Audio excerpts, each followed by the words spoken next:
This is the Fan Morning Show with KB, JB, and Jeff. Look at the long shadows. Symbolic at this moment of the journey it's taken to get here. For all this history.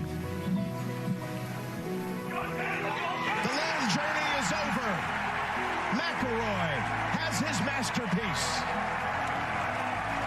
I gotta go get a green jacket. Yeah! I've literally made my dreams come true today.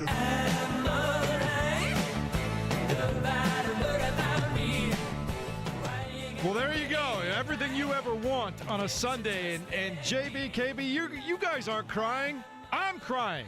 I was crying yesterday when Rory McIlroy hit the ground after that putt on the playoff hole. I don't know about you, but if you didn't feel something yesterday, you're not human right now. You got to feel something. Guy for 11 years swinging, taking shots, and going for it, and finally gets it done. And there was no point yesterday where you're like, well, he's got this in the bag. Because there was, and then there wasn't, then there was, and there wasn't, then there was. KB, you're our resident golf guy. What was your day like on a glorious Sunday yesterday? Well, we're not going to talk about the Pacers' 50th win and Kevin Bowen hitting his bet. I knew we were going to bring that up in the first part of the show. How I thought he'd be all into Rory. He's like, nope, got my cash. I'm How good. else am I going to pay for your lunch here? Upcoming. Certainly a wild scene in Cleveland, but the one in Augusta yesterday is that is a why I love sports moment. Just point blank period. And I don't think you have to be just the crazy golf nerd, Jeff, to use your phrase, to truly appreciate that. I guess that's probably a better question for James Boyd. But what a day. It was the roller coaster nature to everything Rory McIlroy had to display for 4 or 5 hours yesterday was rather incredible. The choke job nature to several shots, to the oh my gosh, I can't believe he just did that moment, the response in the playoff, and then that scene. And I thought once Jim Nantz, said those final words right there in Mark Dykton's intro, CBS just laid out for those that don't know how or kind of what that TV term is. I don't think Nantz spoke again for several minutes. 5 minutes and 7 seconds. And I thought what I saw from Rory emotionally, the putter toss and the immediate just collapse to the ground, that to me was pure relief. It got to joy, and Mark put in that clip there of, hey, guys, I got to go get my green jacket. It eventually got to joy. But I thought, first off, you saw relief. And, 11 years of it. Unbelievable. Again, it is why I love sports and certainly why I love the Masters so much. Yeah, I enjoyed it. It was theater. I think I tweeted out, like, golf is crazy, man. Like, you're sitting there and you're watching another guy and you're hoping that he misses. You're praying on his downfall a few feet away from him while thousands of people look on. But I thought that the moment was obviously pretty special. I didn't also realize, not being the resident golf nerd, just how rare the Grand Slam is. Like, I knew it was rare and a big deal, but what is it, like 6th all time? And, the first since Tiger in 2000, and just the fact that it hasn't happened in so long. Yeah, 2 in the last 50 years. Yeah, and then on top of that, knowing that he started off so hot, getting the 3 majors, the 3 other majors, and then, kind of going through this, it's like Iliad and the Odyssey. It's like you go on this long journey to finally get back to, What a reference. I know. I paid attention in some school, not all school. Quick check, Mark. Who wrote those books? Homer. Good job. There you go. But it was really cool to see. Valedictorian over there. There you go, man. I was a good high school student. But no, I enjoyed that. And again, it was just top theater. And then you have to tip your cap to Justin Rose, who didn't give it to him. It wasn't like, Rory went out there and just smoked everybody and no one was close. Like, he had to win it. And he did it in the most Rory fashion ever, because when we talked Thursday or after Thursday, KB, you were like, oh, this is Rory. It's over. Like, he's struggling. This is typical Rory. And then he played out of his mind for like 2 rounds, but then there were a few shots in each round where you're like, what are you doing? Are you going to blow this? So it was awesome stuff to see. Yeah, I mean, to your point, James, it took Tiger Woods 1 major to complete the career Grand Slam. Once he got his 3rd, he got his 4th the very next major. It took Rory 11 years worth of majors to get that final piece. And again, that theater, right? That word that you use, to me, it rivals what you saw last year in the Indianapolis 500. And I know the Joseph Newgarden maybe got to go back the year prior to really feel a little bit of the relief that Newgarden felt when he started climbing that fence.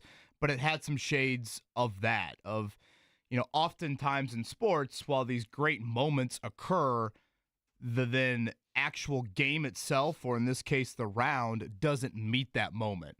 But I thought it did. And team sport and individual sport is probably hard to compare.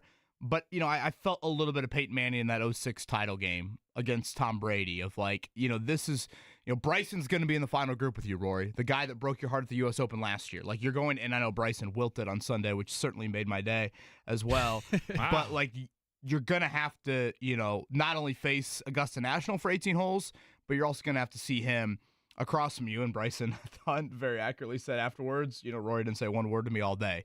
Of, that's kind of the animosity and just kind of Rory in that moment there. So, unbelievable. I was just in awe watching it all. And, that back nine, the final 11 holes, I think it was like 5 birdies, 3 bogeys, a double, and 2 pars. Just an absolute roller coaster there to close it out.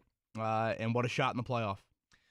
First player ever at the Masters to win with 4 double bogeys over the course of 72 holes. He gave up 8 strokes to the field in 4 holes and still won the tournament, JB. That's resilience right there. Absolutely. And then to get the green jacket, to finally join that club was pretty special stuff to see. Because, again, I thought Justin Rose played great. What do you have, like 10 birdies in the final round? And unbelievable. He's like, how about the putt on 18? Yeah, and then that's the other thing. And he hit a great shot in the playoff, too. Which I thought was crazy is like, he makes the putt on 18, and he has to wait to see if he gets a shot to go into the playoffs. So the whole drama was new to me because I'm like, you're warming up for a chance to possibly go back out there. And he had lost, in 2017 in a playoff. Same thing, yeah. With Sergio Garcia. That's the other part that always fascinates me, too, is like, I'm sure I'll read some more stories in the next couple of days about just the agony on the other side. Because to me, it's like, and I think he said it in his post-match, is that how you say it? Post-match interview? Post-round interview where he goes, yeah, I'm happy for him. That's a guy that I obviously have a lot of respect for, but I want to be the villain today. Mm-hmm. And I was like, yeah, a part of me kind of wants to see him do it too, because it's one of those things where you don't necessarily, you can't say neither guy didn't deserve to win it because they played so well, and obviously they had nerves of steel. And again, I feel like I would just pass out or melt on the green because there's just so much pressure with every single thing you do. And I'm like, man, how do you breathe, moments like that? Well, and just a couple things to add. Part of that, James, I think is why I love golf, is you can't get taken out. If you have 4 double bogeys, for example, there might be a little bit of a, hey, Rick Carlisle's going to sit you down for a minute or two. Calm down. We might take a timeout. We might sub you out. At the very least, we're going to regroup, and we're going to, regather and whatever you're going to do. You can't do that in a sporting event like golf or tennis or some of these individual sports where it's just you out there. And I don't want to turn this into a live PGA Tour thing because I've certainly expressed my opinions on that. But there was certainly times yesterday, especially on that 73rd hole, I guess I should say, with the playoff. Live can spend all the money on the game of golf they want, but you can't create those emotions and moments like we saw in 4 hours on Sunday. You just cannot do that. And this, to me, for my lifetime, I was born in '89. Jeff, you obviously were alive when Jack Nicklaus, ran down everybody in 1986 with one of the greatest back nines in the history of the Masters. This, to me, has that feel to it for my age group. Me, Mark, obviously James as well. When Tiger won in 2019, that moment itself was absurd. And obviously I am a psychotic Tiger fan. But that Sunday was pretty much everybody around Tiger wilting and Tiger playing boring-ass golf. Middle of the green, 2-putt, 2-putt, 2-putt. None of the, Tiger bogeyed 18 to win by 1. There was no real drama that day. Rory, it is emotions on the sleeve. To what James said earlier, it is the volatility of he hits these shots through the trees on 5 and 7, and the unbelievable rope hook around the trees on 15. The shot in the playoff, I thought his iron shot on 17, where in the air he's saying go, go, go, clears that bunker by a yard or two, rolls out to 5 feet. He had all those, and then he had all those shots that look like us 4 out there at Shorty's before the apartments went up of, the borderline shanked wedge in the water on 13, the double on 1, the missed shorties he had on the back 9, all inside of 10 feet there. So just the entertainment level to me this is probably the greatest Masters Sunday of my lifetime. And again, this coming from a Tiger fan, just because you had all of the roller coaster, the unscripted storyline to it all. Yeah, it was a generational Sunday at the Masters. JB, were you not entertained by the G League offering between the Cavs and the Pacers yesterday? I was entertained by all of it. I mean, I just rolled from What one were they game, down 27 at one moment. point? Yeah, and so I made a joke, put it out there on social media, and I was like, "Which one of you sickos is watching this game with me?" Because obviously no one's really playing, and the Pacers were getting smacked when I tweeted that out, I believe. But I think I've got the bug, honestly, for Indiana sports because I just can't turn it off now. I'm always gonna lie to the public and say, "Oh, I'm not watching that game. Who cares?" It's like what I do with the Thursday night prime game where I'm like, I'm not watching this garbage, and then it's on. Jags Titans. No, Exactly. I'm not watching this. And so, getting back to the Pacers, I thought Quentin Jackson had a great game, and obviously Ray J. Dennis, had some great moments as well, and they just, I mean, it was fun stuff. How about Enrique Freeman? Yeah, Tony it was fun Bradley? stuff. I mean, It Your was household Pacer names, Kev. it was like team. It was true team. It felt like the JV got the moment to go out there and play, and they didn't, give you some reason not to believe that they can't graduate or something like that. It was fun. The Pacers Cavs had this feel inside of Gainbridge Fieldhouse the other night. Now, it almost went against the Pacers, but like watching the Cleveland bench celebrate those dudes at the end of the game was like really cool to see. And again, the NBA has a big final 2-3 week of the season problem. Like the Pacers played probably one game in the final 3 weeks where it was like the Pacers good versus the other team's good. That's a bigger picture. But if you want to live in the moment for Sunday, it was pretty fun, to James's point. It had the college feel of like your walk-ons are playing for the final 10 minutes, and can they get it done? And I know it's a slap in the face to use the term walk-on, but watch the Quentin Jackson interview with Jeremiah Johnson post-game. I mean, that is awesome to see the guys celebrate. Pascal Siakam kind of took the mic over at one point there, and I'm watching that game because I turned it off after disgust at halftime in the third quarter. I thought you were dead, brother. I thought this is whenever Max wakes up from his nap, I'm going to sit him down and say, son, this is probably why they give that little number at the end of the gambling ads of saying this is why you don't bet on sports. And sure enough, down 27, down 23 in the fourth quarter. I swear Johnny Furphy just made another hustle play. The Pacers are able to come back, and that is the 50th win. Like, if I ever bitch and moan about bets in the future of the show, just point back to April 13th for me, okay? Lady Luck was on my side like none other there. 50 wins for the Pacers. Unbelievable. We can pay for Jeff Ricker's lunch here. I was going to say, I think you can go pay for new windows in your house now, can't you? Well, I don't know about that. They got a great 2-for-1 deal. They do have a great deal. But yes, it was quite the ride. And just putting it all to the side, 50 wins. 50 is a big number. And I get that the 50th one was kind of an odd one, kind of a weird one. But to win 50 games in regular season when you started 10-15, we'll get to Saturday at 1 o'clock. Pacers Bucks. It has been announced late last night inside of Gainbridge Fieldhouse, so you'll get that coming up. The first game of the actual playoffs Saturday at 1 on ESPN. We are still awaiting tip times for the rest of the series, but 50 wins a pretty impressive accomplishment. All right, big weekend. More than just the Masters, more than just the NBA, more than just the Pacers, and we'll tell you all about it next as we continue the Fan Morning Show with KB, JB, and Jeff. Mark Dykton on the ones and twos, 93.5, 107.5 The Fan.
Lead story for the checkdown. Kevin Bowen wins his 50-win bet with the Indiana Pacers. Did you make that at the beginning of the season or midway through? When Correct. did that come down? Yes, I believe that's 3 years in a row. We have won a Pacers over-under win total bet. So, yes, at the start of the year, and boy, I cannot say I thought my bet would come down to Ray J. Dennis, Johnny Furphy, Quentin Jackson, Enrique Freeman, and Tony Bradley. But boy, am I glad it did. You speaking of those three? Well, three of those four. Quentin Jackson had 21. Furphy with 15. Tony Bradley 14 points and 14 rebounds, JB, as the Pacers win their final game of the regular season over the Cleveland Cavaliers on the road, 126-118, double overtime. They trailed by 27 in the second half, in the fourth quarter. Part of me was like, are they going to blow it and twist the knife because they lose in overtime? When it went to double overtime, I was like, oh my gosh, you guys are playing with fire because you're on the road and they're getting new life every time you extend this game. But they closed it out, and it was a fun moment to end the season. I thought that the post-game interview with Pascal taking the mic was very fun. The post-game locker room they showed us was exciting as well. So hats off to those guys going out there being pros and getting to 50 wins. Saturday, 1 p.m., game number one of the first-round series as the Bucks take on the Pacers. That's the only one we know that's scheduled at this point in time. We'll have to wait and see what all the other TV mechanisms are before we I guess find out game when two would be Monday, possibly Tuesday, but I think we could probably safely say your two home games will look in that general window here coming up this weekend. Bucks 7 straight wins to end the regular season. All right, we've talked about the Masters quite a bit, but yes, Rory McIlroy completes the career Grand Slam, his 5th major, and 11 years between? 11. Major wins. Almost the same amount of time between the Pacers' 50-win seasons, right? Yeah, something like that. Yes. Yeah. So that was great, and that was fantastic television. And if you're a young broadcaster, man, they did it right. Jim Nantz makes a great call at the very end after sudden death, and Rory gets the putt, and then they just shut up and showed you great pictures and great drama and emotion for 5 minutes and 7 seconds. That's how it's done, James. The part that's really cool to me is that everyone there doesn't have a phone. So you have to be present, locked into the moment. You look at every single game-winning shot. I remember when LeBron broke Kareem's record, and there's a still photo of it, and everyone's camera is out to watch this moment. And I'm thinking to myself, like, man, that's how much the world has kind of changed a bit. So to just think, you go to the Masters, it's kind of like you're on a plane with no Wi-Fi. There's no access to the outside world. You're just in the moment. So it's really cool to kind of soak it in with your own eyes, your own memories, and to not maybe taint it because you're checking your phone for whatever score is going on else in the world. So that was really, really fun to see. Yeah, some golf tournaments even will pass out like radios when you walk in, like little earpiece radios, and Augusta doesn't even do that either. So literally, and CBS I thought did a nice job this yesterday. They would show the crowd reaction to the manual scoreboard being posted there of Rory's doubles that and Rory's theater. birdies, and yeah, it is uber unique. I mean, one day telling your kids like, oh yeah, this is how it works. You literally are not allowed to bring your cell phone into the gates. They're gonna be like, wait, what? There's no way it's actually a real thing. So, one of the wildest Sundays at Augusta National you will ever see. Great theater. Shout out to Justin Rose. That was a hell of a final round, hell of a putt on 18. But Rory's resolve, really unprecedented, and it was just a hell of a final day. Yep, only the 6th golfer in history to have won the career Grand Slam. All right, Major League Baseball, both the Reds and the Cubs come up winners yesterday. The Reds shutting out the Pirates 4-0. Is that the third shutout they've provided us? Well, that is early a broom sweep. I guess Mark's mic might be off here. You might give you a big celebration because you swept the Pirates. It's a little confusing why we haven't heard any audio. Take what you can get right there. Yeah. Well, you swept the Pirates. Okay. So did 28 other teams. Cubs did beat the Dodgers last night. 2 out of 3. So that one's got Pete Crow Armstrong again, 2 solo home runs. How about that? Looking good there, but bad news because Justin Steele's out for the season with Tommy John surgery. So their number 2 arm in the rotation is out. So they need to make some trades probably. Indianapolis Indians at home this week. Looks like good week weather-wise, so you can check that out. Early game coming up on Wednesday with a bunch of kids in the building. But yeah, it should be a fun week over at Victory Field. Yeah, they beat the Louisville Bats 6-5 in 10 innings last night. It was a great week to be named Kyle in auto racing. Kyle Kirkwood wins the Acura Grand Prix of Long Beach yesterday, beating, guess who? Alex Palou, who finished second. It was really a 2-man race. I think Third-place finisher Christian Lundgaard was almost 19 seconds behind. Yeah, Kirkwood and Andretti in general, a great history there. Kirkwood won a couple years ago from the pole. So, yes, Alex Palou finishing second was probably the biggest news item. Shout out Kiffin Simpson, Stingray, Rob. Yeah, that two underdog, guys Alex Palou. you're not used to seeing in the top 10. Both of them get that done yesterday. So now on to, Barber, and then the month of May shifts right here to Indianapolis. Kyle Larson winning on the NASCAR circuit as they had their 9th race of the year on the Food City 500. That's a great name for us, the Food City 500, right? It does sound pretty tasty. That's how we like to do that. James Boyd, we're not used to this. WNBA draft tonight, and the Fever won't pick for a while. Yeah, I mean, obviously, remember the buzz from last year. I was over at Gamebridge Fieldhouse, and Caitlin Clark wasn't even there, and you probably could have sold the thing out. It was so loud. She got her name announced. I remember they had pre-made jerseys that, Fever teammates wore right afterwards, and just to consider the changes from not only a Fever standpoint, from a league standpoint with attention and revenue and hype, it is night and day when Caitlin Clark has entered the league from last year to today. So excited to see them obviously make some selections, but just knowing too, it's going to be really hard to make their team because it's pretty much solidified already. So they're probably going to have a couple camp bodies, but I mean, at this point, we're just looking ahead to, when's training camp for them. It's usually right after the draft, the NFL draft, and then from there, they're going for a championship. Everyone keeps saying that word, and they're not shying away from it. So it's kind of crazy to think you've built this roster because Caitlin Clark going into year 2 is already a top 5 player in the world. That's pretty remarkable stuff. First time they haven't picked in the top 4 since 2017. So it's not even last year. Good point, they're usually picking very early. They won't pick till 19. They traded the first-round pick to acquire Sophie Cunningham in the offseason. So WNBA draft tonight, Paige Beckers, the likely number 1 pick. All right, coming up in a minute, we'll drill down on the upcoming playoff series between the Indiana Pacers and the Milwaukee Bucks as the 24-25 NBA season has concluded its regular season portion of the program. Tell you all about it next on 93.5 and 107.5 The Fan.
Happy Monday as we revel in a fantastic Sunday, final round of the Masters.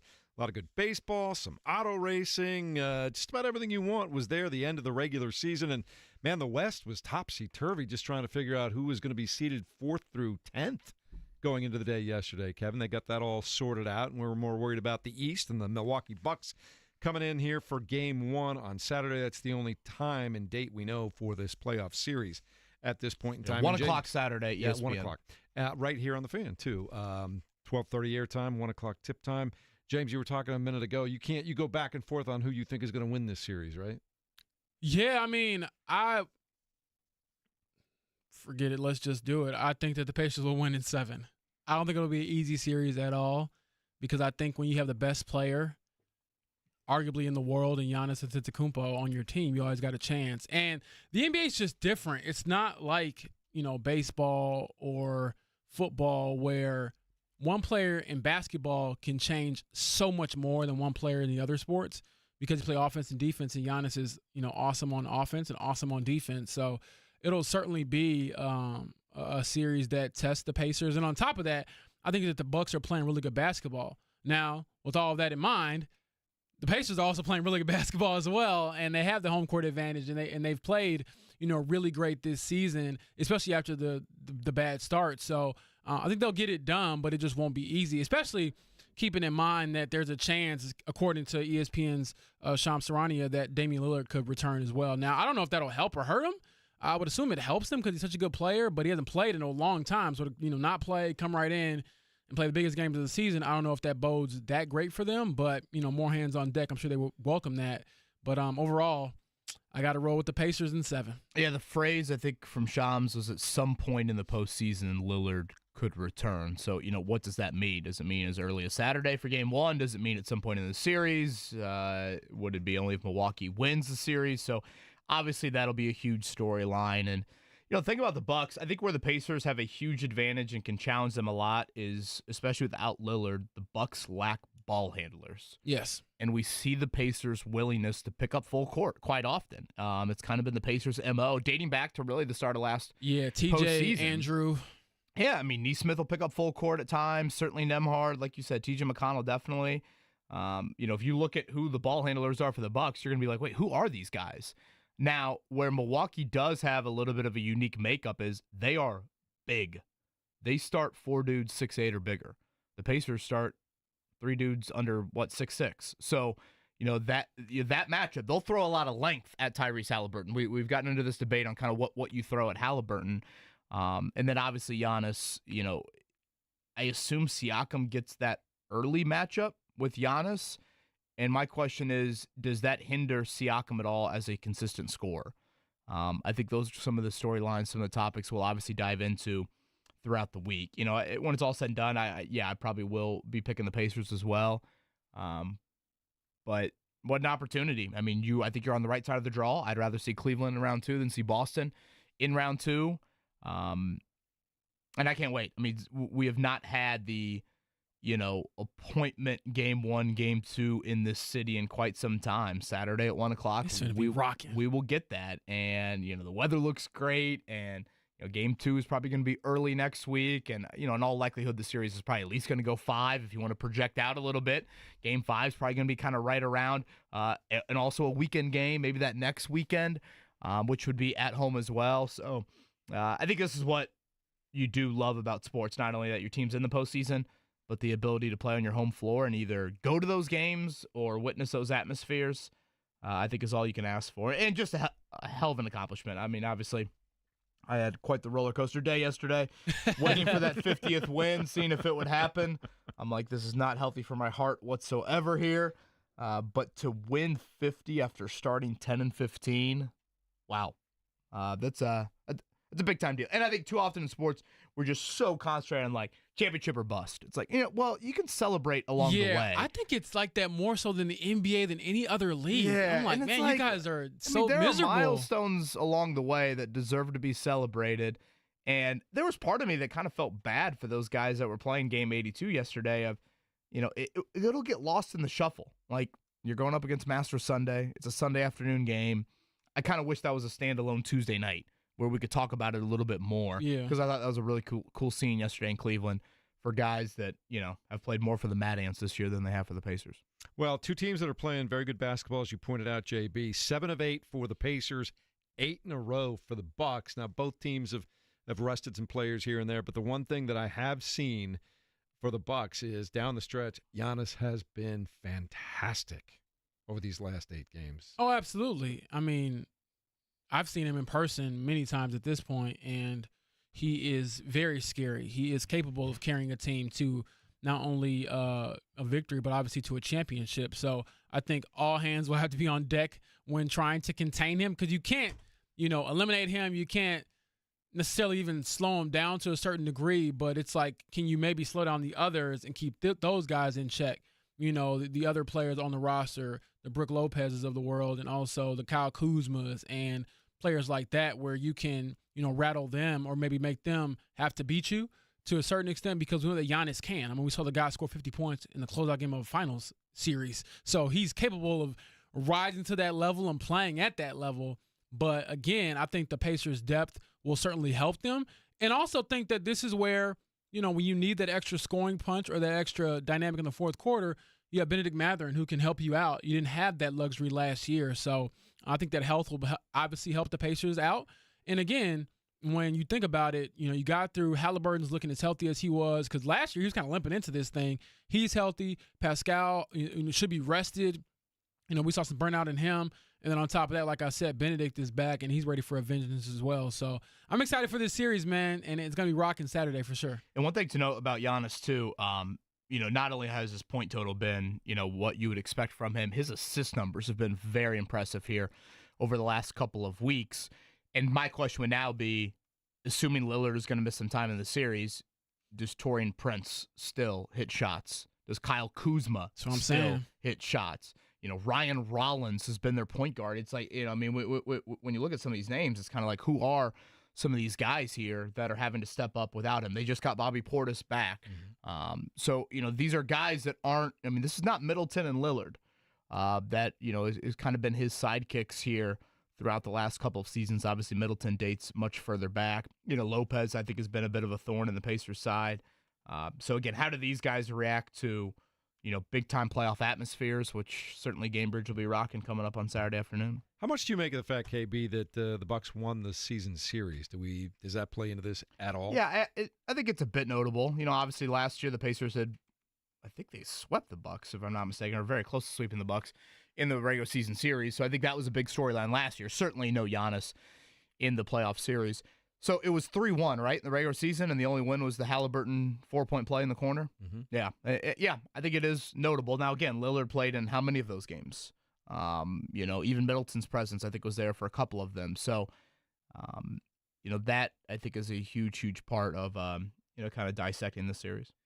I know that it was a terrific second half of the season all the way around for Tyrese Halliburton, but that 4-point play that you just alluded to, Kevin, it felt like it took the Pacers kind of to a different level, didn't it? Yeah, since then, they've played some outstanding basketball, and I have continued to hammer that Tyrese Halliburton is a top 15 player in the NBA this year. He is all NBA. And I've started to see a couple of the lists trickle out from different outlets. A couple of my buddies, one of them, Shane Young from Forbes.com, does a lot of sports for them. He's super analytical, has a bunch of charts for everything. He has Halliburton on his third team. I've seen him other places as well. So when you have that guy leading you, again, I've given all this credit to Giannis, credit to Halliburton as well, because he gives you that hope. I remember, last year at All-Star Weekend, and Reggie Miller said it. He's like, Tyrese is giving his team that feeling of, with this guy, we can do anything. And it's even more so with Tyrese to a certain extent sometimes, because he is the pass-first guy. He is going to get you involved, and so you're knocking down shots. With Tyrese, I'm going to touch the ball. I'm going to get opportunities to score, and if he can build that confidence early, obviously that bodes well for the Pacers' chance to, win games, have other guys be involved, and to get out of this first round, which I think will be a slugfest. Will Haskett going to join us coming up at the top of the hour. PJ Tour Radio recap in what my opinion was the most entertaining Sunday of a Masters we've had in my lifetime. I think you could maybe put a couple others in the category, maybe bigger picture, but just ebbs and flows, roller coaster nature, the emotions, the highs and the lows of it. I don't think anything else could top what we saw yesterday. James, we did have a little bit of Colts news post-show Friday. I wanted to make sure we got to that. Your thoughts on Mo Alley Cox brought back? Everyone put down the pitchforks. This is not, a horrible signing. I'm fine with it. I think we talked about this early on, and I said, hey, if you bring back Mo Alley Cox on a, I believe a cheaper deal, it's 1 year, and according to Aaron Wilson, who covers a lot of league-wide things, and he said it's for $2.2 million, which, again, that's not a lot of money. That's fine because, to me, as much people get on Mo Alley Cox, he blocks well, he makes timely catches. To me, that's worth $2 million. It's not worth what he was making, but I think if he's a depth piece for you, that is totally fine. But also, it underscores the need to go out and get that top tight end because, to me, before you re-sign Mo Alley Cox, you didn't have a starting caliber tight end on the roster. Now you have maybe half of one, but I would still go out and upgrade as well. But if it's Mo Alley Cox plus Tyler Warren, Mo Alley Cox plus Colson Loveland, Mo Alley Cox plus someone else, Mason Taylor, I'm cool with that. I think that's a fine addition to this room, this team. And again, I think that people maybe saw it and was like, oh my gosh, the old Ballard's coming back. It's like, no, this kind of makes sense to me. Yeah, let me be very clear. It cannot undermine at all the need for a dynamic tight end here in about 10 days. I mean, at all. It can't for 1 second all of a sudden think, oh yeah, tight end isn't that important now. Once we get to the draft, that would be absolutely foolish and malpractice to, I think, act in that manner. Having said that, I am fine with Mo Alley Cox brought back on the 1 year deal. James points out the dollar figure. James, he was making $6 million annually. That was not getting the return on. I mean, $6 million to be as inefficient of a receiver as he had been was not the type of return on investment you needed. I'd add one more thing in the pro Mo Alley Cox category. You brought up him as a blocker. He's also been very durable. Hasn't missed a game in 4 years. We know tight end injuries have been a lot. Jelani Woods certainly right now would be the poster child of that here. So 1 year, $2 million, 31-year-old guy. He is a good blocker. I've got no issue with that. But again, you have to include this cannot lessen your need to find that dynamic pass catcher at tight end. To underscore that, yeah. The last time I really was I've always liked Mo Alley Cox, but when he was working in tandem with Jack Doyle and he was kind of the other tight end, you bring in a guy that is your playmaker and you have him blocking most of the time, but then you use him when everybody else is looking at the other guy. I think that's where he really starts to shine. Well, he just can't be your number one tight end. And that was the issue. You have fallen into that on the depth chart here lately, where he has all of a sudden been needed or viewed as like, oh God, man, all these other guys are either hurt or too inconsistent or whatever. And now Mo Alley Cox ascends to be your number one tight end. It's like, you can't have that anymore. So again, I'm fine with the deal. It's 1 year, it's $2 million. He's 31 years old. It's not like you're giving him a 5-year, $20 million deal or anything like that. But in 10 days, whether it's round 1 or maybe into round 2 or round 3 of the draft, you have got to come away with a dynamic pass catcher at tight end. I mean, ideally, you would have that versatile tight end that you don't kind of tip your hand when you go out on the field, but those are hard to come by. So, yeah, I really didn't have an issue with him being brought back. I do an exercise each year where I put guys in kind of green, yellow, or red categories to bring back. I had Alley Cox kind of in that yellow category. Like, you could talk me into it. I don't think it's the end of the world. So to bring him back on a 1 year deal, making about $4 million less than he was making, yeah, I'm good with that. Just as long as when next week rolls around, you don't all of a sudden say, "Man, we've got Mo Alley back. We don't need to play that game." Tight end early in the draft, that would be an absolute mistake. Are the Colts going to stay quiet between now and the draft now? Have they done pretty much what they're going to do? Are there any other re-signings or free agents out there that they might bring in that are a little bit under the radar, that they'll do something before draft day? I wouldn't look for any fireworks. I do think that at this point you're probably locking in on the draft, and then after that, like your post-draft landscape, because sometimes we get caught up in free agency being that first week, and it's like you make all your moves then. But there's plenty of opportunities to kind of, pick and choose after guys have landed. I believe actually the free agency market solidifies even more because then teams have kind of filled some needs through the draft, and it makes it more evident as to, who's going where or what your options are. Some free agents might still think that they have a market that, isn't as robust as they might think. And so I would expect, any type of like significant signings to probably happen after the draft. And I would also expect in the draft for the team to trade back, especially on their third day, to get more than those 7 picks they have going in. You like the trade back? You think that's real? I mean, we always know it's a real possibility with Ballard, but Kevin, what do you think the likelihood actually is? Well, I mean, knowing Ballard, he trades back as much as I yell about golf. I mean, I'd be stunned if he didn't. I think I said to you guys last week, was there 20 trades in the history of Ballard drafts, and he's only traded up like 5 times. So, yeah, I mean, I that would be my expectation. There comes a point in time where I think the trading back's a little bit overdone.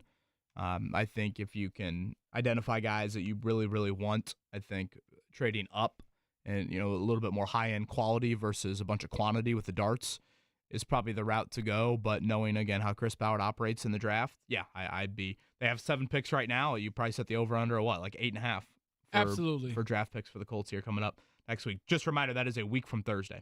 Week from Thursday. NFL draft week from today, the Colts will begin their offseason programs. I know you'll see a lot of teams that have already started.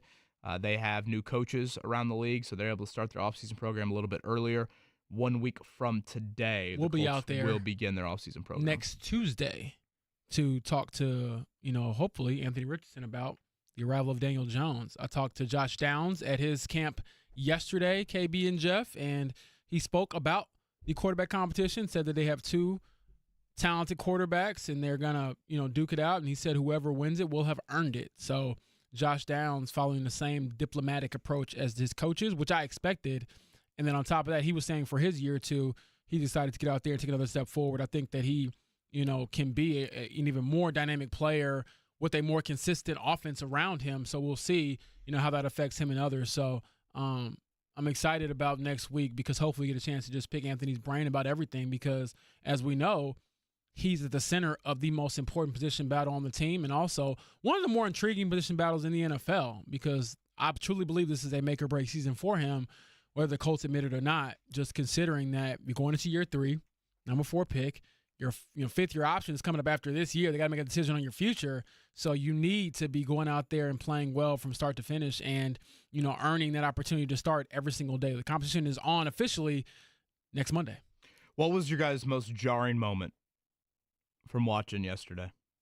Was it the missed putt on 18 in regulation?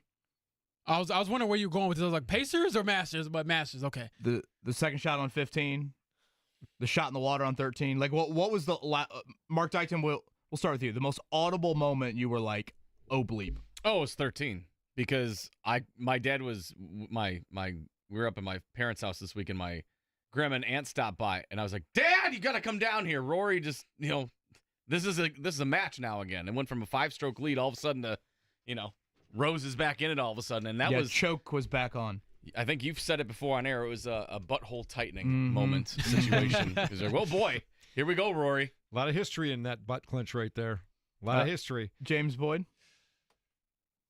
I think when he missed on 18, I was like, oh, because as we know, and this is on the heels of talking to Jim Kelly on Friday, I'm like, sports are cruel.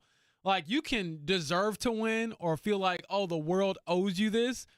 And the sports gods will be like, no, we want you to be our guy that just, feels the pain forever. And I was like, did you just blow your opportunity? Because, again, Justin Rose was playing great. He actually didn't even play bad in the playoff. No, it was Justin just Rose that hit a great shot. Rory hit a, freaking money shot. So I think that coupled with the playoff and then me tweeting out, trying to figure out how this thing even works was a lot of fun. So I would say when he missed on 18, I audibly gasped. But then the shot, after Justin went in the playoff, I kind of screamed. I got up. I was like, wow, like that's how you bounce back. So it was really fun. For what it's worth, Harry Diamond, his best friend, his caddy, said to him on the golf cart ride out to the AT&T in the playoff, we would have signed up for this on Monday morning. And I don't know how much that recalibrated Rory at all, but basically saying, hey, you would have taken a playoff at the start of the week to win the Masters. And if you watch Rory's drive in a second shot, I mean, that was absolutely flawless. Beautiful. In the playoff. Jeff, your most loudest moment, if you will, the most jarring moment, good or bad, from Rory? Or anything, really. I'm downstairs in the basement watching the big screen TV in my nice little comfy chair, and 17 finishes, right? And Rory is back at it. And so I walk upstairs, and my wife is watching The Office. She's a sports fan, but she can't watch all day like I can, right? I said, hey, Rory's about to win the Masters finally. You want to watch? She goes, oh, yeah, let's watch that. So we turned it on. Her audible gasp when he bogeyed 18, and then the joy that she also felt, like all of us did, when he hit the unbelievable approach shot and then finished it off with the birdie putt on the sudden death playoff hole. To be able to share something like that with folks at home, that it was just fun. That's what those are the things that make it cool, that you remember. You were talking about, this is the best one in your lifetime. My dad and I got to watch 86 together, and that was really fun to watch Jack Nicklaus at 46 win his final Masters. To watch Tiger do what he did in 97 was just jaw-dropping. It wasn't so much drama as it was just jaw-dropping to watch him do what he did.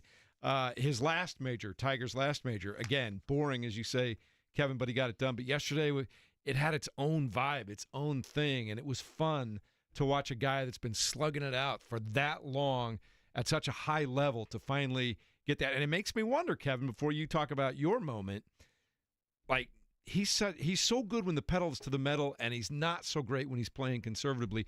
I wonder, now that he has this Grand Slam, if he just kind of goes on a run and just goes for stuff. Yeah, I mean, he's going to a course for the PGA Championship, for those unfamiliar, next month, that he has had great history at.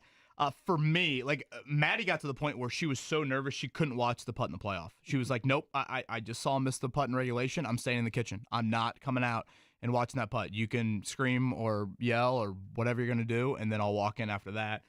It was the second shot on 15 for me. The rope hook around the tree over the pond there. And I know he missed that putt, but at that point, I had no faith Rory was going to make one putt the rest of the day. And if you really watch, he makes that birdie on 10. He didn't make another putt. I mean, yeah, he makes the one in the playoff, but I mean, what was that, 4 feet, 5 feet? Like, he didn't make an 8, 10, 12-footer after hole 10. And that's kind of Rory's bugaboo. It's like at times that putter fails him. And so I was like, he's not going to make another putt. So in order to get a birdie on that par 5, he's going to have to hit it on the green in 2, and he's going to have to probably 2-putt to get a birdie. And obviously that's what he did there. I mean, that shot, I thought the CBS camera angle was pretty good, but I don't know if it does it full justice how impressive that was. And as soon as he hits it, and he did this on Saturday as well on the same hole, as soon as he hits it, he starts walking after it.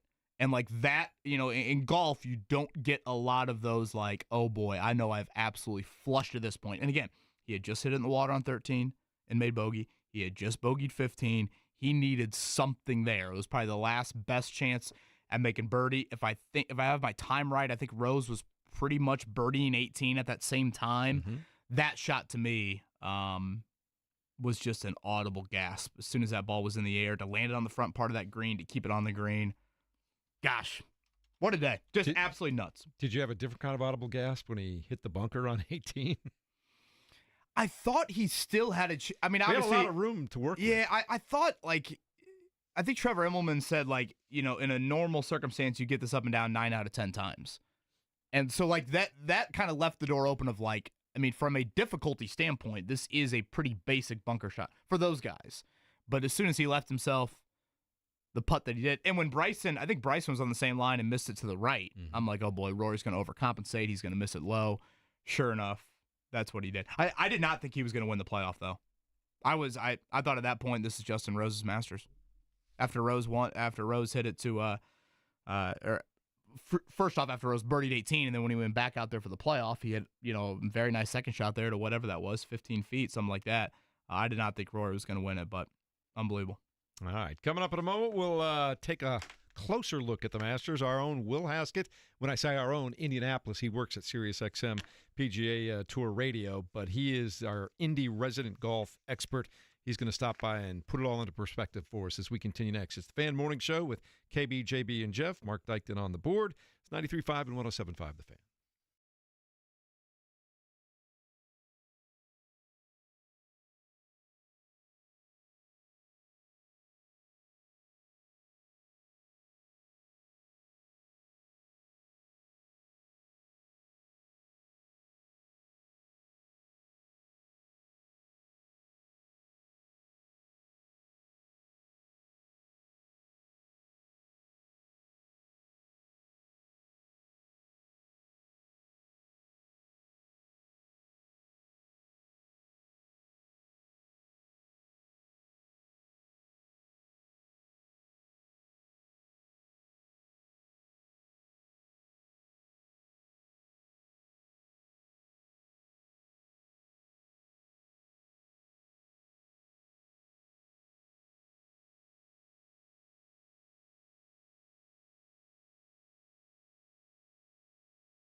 This is the Fan Morning Show with KB, JB, and Jeff. Look at the long shadows. Symbolic at this moment of the journey it's taken to get here. For all this history. The long journey is over. McElroy has his masterpiece. I gotta go get a green jacket.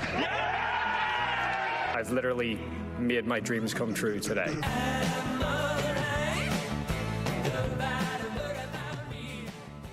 Great television, great performance, great day.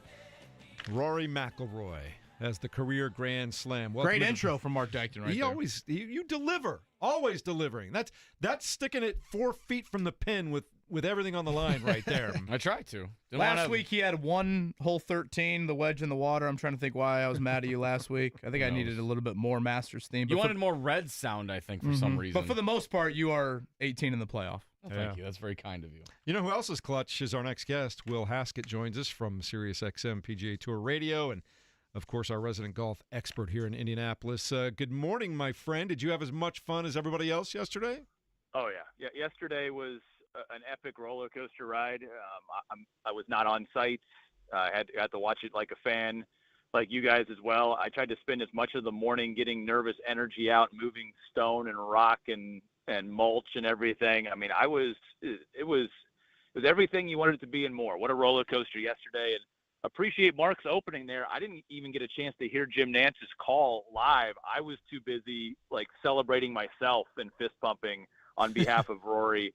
It was pretty cool. Yesterday was an emotional ride and something that we haven't witnessed very much, and why we get into this business in the first place. Those are the sports days that you sign up for.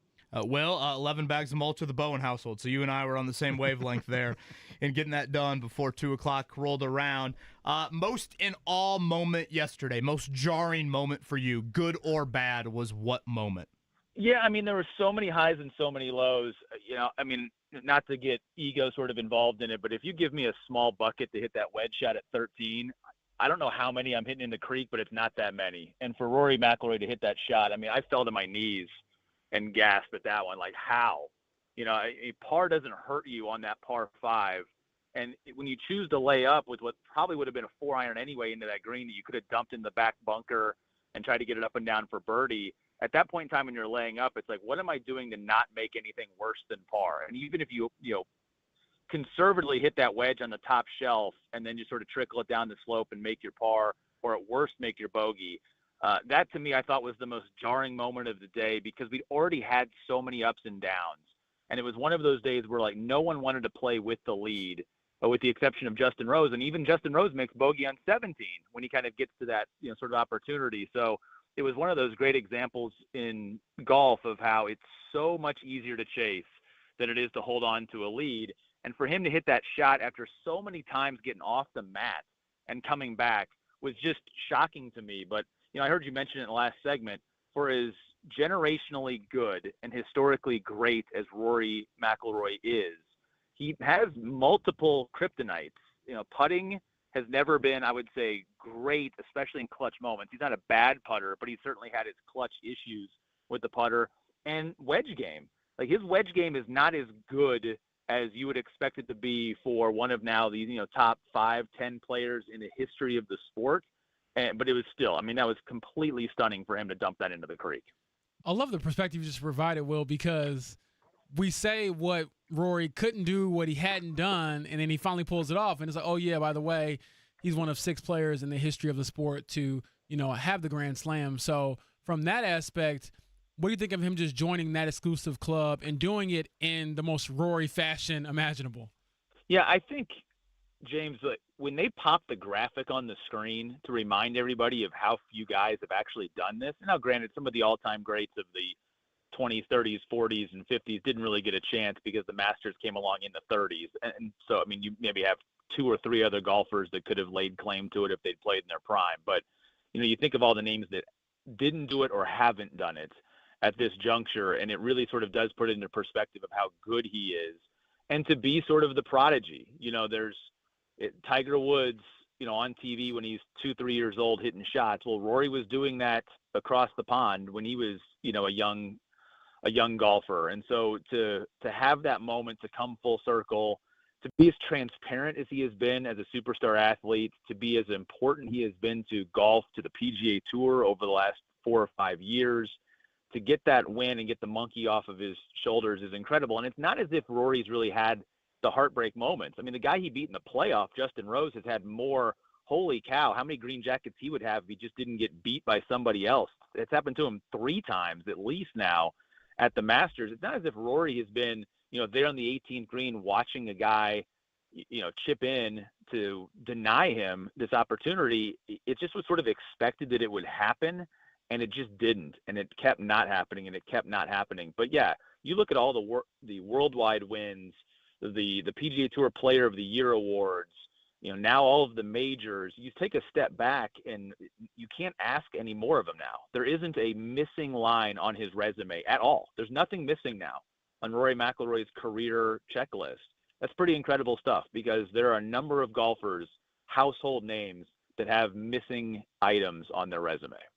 Will Haskell with us here, PGA Tour Radio, where you can find his work. Always enjoy our conversations with Will, particularly around major season. Well, I hate to be prisoner of the moment, so and I think you always have a really good pulse on things, but to me, that was probably, and I'm 35 years old, that was probably the most entertaining Sunday that I've seen with the Masters. And, obviously you think back to 2019 with Tiger, you can go back to 2011, 10 different guys had the lead on Sunday.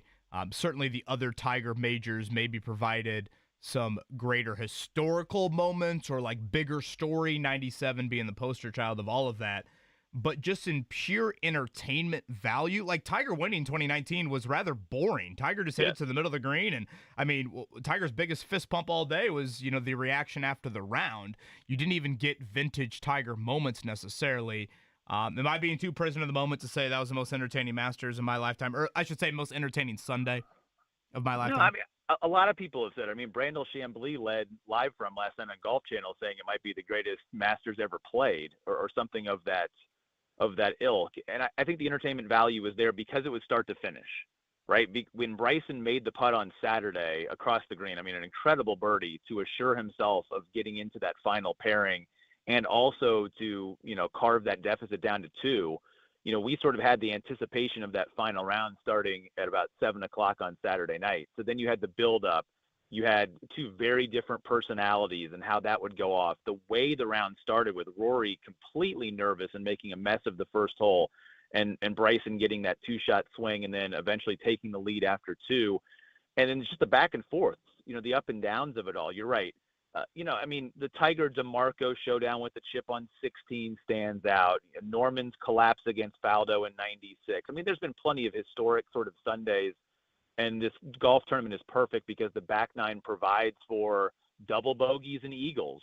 And that's what makes the golf tournament so good is that you get to the back nine at Augusta. But I think because we had, and again, we get to see more golf than we ever have before than we did, say, 25, 30 years ago.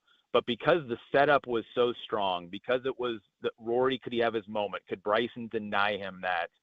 And the way that it started with so many, changes of the lead, the top of the leaderboard, I think in totality, it's the most entertaining final round. Maybe not the most impactful one, certainly not the best played final round by someone who went on to win. We've seen some incredible sort of charges. But again, it was 5 hours of just your stomach turning. I aged yesterday watching that round of golf. I thought I was going to have to call We Grow Hair Indy again. Pulled it all out. Hey, put it under, I just want to underscore this. Is it safe to say all the things that you were talking about a minute ago, is it safe to definitively say that post-Tiger, Rory is the greatest golfer of his generation? Yeah, a bunch of other players sort of said that yesterday as well. You just can't put the totality of his wins up against anybody else. And it's hard to sort of define, like, what generation is it? Tiger's about to turn 50. Rory's in his late 30s. So is he in the same generation as Jordan Spieth, Justin Thomas, those guys that just turned 30 in their early 30s? I guess you'd say he probably is. He's got a few years on him. So, if Jordan Spieth finds something and, he could win his career Grand Slam next month. he's just a PGA championship away from joining Rory in the Grand Slam club. Now the PGA is going to be, I think, a lot harder for Jordan to win than Rory winning the Masters, and we saw how hard it was for Rory to win this golf tournament. So I think there are ways, but it's kind of where's that generational line. But yeah, from a totality of wins, it's really hard for anybody to catch him. I mean, in terms of total PGA Tour wins, we're approaching 30. He's won multiple Players Championships. He's, Player of the Year type of awards. Yeah, it's again, the resume is now flawless. And if there hadn't been the split and Brooks Koepka had, won a few more times because he's got the major total and these guys are all judged based off of majors, then you could maybe make that argument. But Brooks Koepka has been an average golfer in non-majors pretty much his entire career, whereas Rory McIlroy has been a top 5 golfer for a really, really long time. So as of right now, it is 100% definitive. I guess somebody could go on a crazy run in their 30s in this same generation and make you, think it, but I really can't envision what that list would have to be to check off to be able to catch what Rory has done. You brought up Jordan Spieth real quick. It's so hard to tell what's fake and what's real on the internet. Did I see a clip yesterday where Jordan Spieth was actually criticizing the mud balls at the Masters, or was that fake? No, he did. He said it after his round, I believe, on Saturday. I saw it from enough, reputable outlets on social media to understand that it was true. I don't know who you may have spoken with, but yeah, there's the organic matter, I guess you could say politically correctly, is available out there. They certainly put some water in the fairways and the way they mow it with the grain to sort of slow down those fairways. It is easy to get some mud on the golf ball. And then as someone who played golf on Saturday in these saturated conditions here in central Indiana, I had my fair share of mud balls. And let me tell you, when there's mud on one side of your golf ball, you have no idea where that puppy might be going. So I understand his frustrations to a little bit. And I think Jordan, much like Rory, which is what endears him to so many people, speaks his mind a lot, and certainly said that he was affected by it from a ball striking standpoint this week. But they are strongly encouraged not to discuss some of the negative aspects of getting organic matter on golf balls. Will, last one from me, and I hate to end with this, but I feel like it's necessary for kind of the casual sports fan, or maybe casual golf fan is probably the better way to put it. But for our audience out there that has not followed the PGA Tour Live dispute here in recent months, where are we? What do you think is next on the horizon with things? Nowhere. Everybody sort of dug in. It sounds like the negotiating points from both sides are really too big to sort of budge on right now. And I don't think anybody's super motivated to be able to make the move. So I think the only thing that would really maybe nudge something over would be additional player movement. And right now, I think the PGA Tour might be in a better position to attract somebody back to the PGA Tour with some contracts coming up this year. If that were to happen, would that help things in negotiations? I'm not sure. But the PGA Tour, they can still compete in this, big spending sandbox for a little while longer. I'm not sure how many years down the line with some investment and everything coming in, it would behoove them to try and make this work a little bit better. But Liv's not going anywhere, and it sounds like they're sort of dug into what they want it to be, despite the fact that they had their last tournament was the week before the Masters, and they had an absolutely loaded leaderboard in Miami. It had Rahm near the top, Mickelson near the top, and their ratings were about a quarter of what the PGA Tour had for a Brian Harmon win in San Antonio in bad weather on a Sunday that really wasn't that good of a round of golf to watch. And the Tour is still outdrawing Liv domestically by 5-1. It's not a good sign when you're throwing away $5 billion a year on a golf league, but they can afford to do it. So if they want to play this thing out as long as they want to, they can. I just hope calmer heads prevail and they find a way to get it done. Well, on a more positive note, I'm coming back to this Rory McIlroy quote that he gave at the Masters a couple days before he actually ended up winning. It was all about his pitfalls and how you have that scar tissue, from holes you missed and things like that. And he says it happens in all walks of life. At a certain point in someone's life, someone doesn't want to fall in love because they don't want to get their heart broken. I was like, man, this guy is, a therapist at this point. So have you ever heard a golfer talk that much or that openly and that candidly about the pitfalls before they have the breakthrough? I mean, if he says all this after yesterday, it's like, oh, great, we understand. He's saying this when he's going into the Masters, the biggest tournament of obviously everyone's career.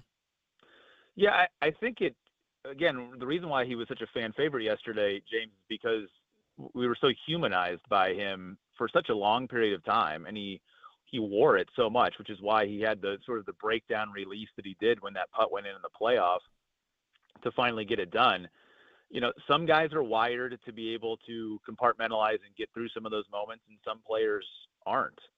I think anybody out there listening who has played competitive golf at any standpoint can understand what those sort of nerves feel like, and you just continue to learn from it. And I think he learned that, look, this really affects me, and it's going to affect me both psychologically and physiologically when it comes to it. He had to answer a question last night about what he felt like, on all day, forcing food down because he never really had an appetite, and understanding why it was necessary for him to eat even though he didn't want to.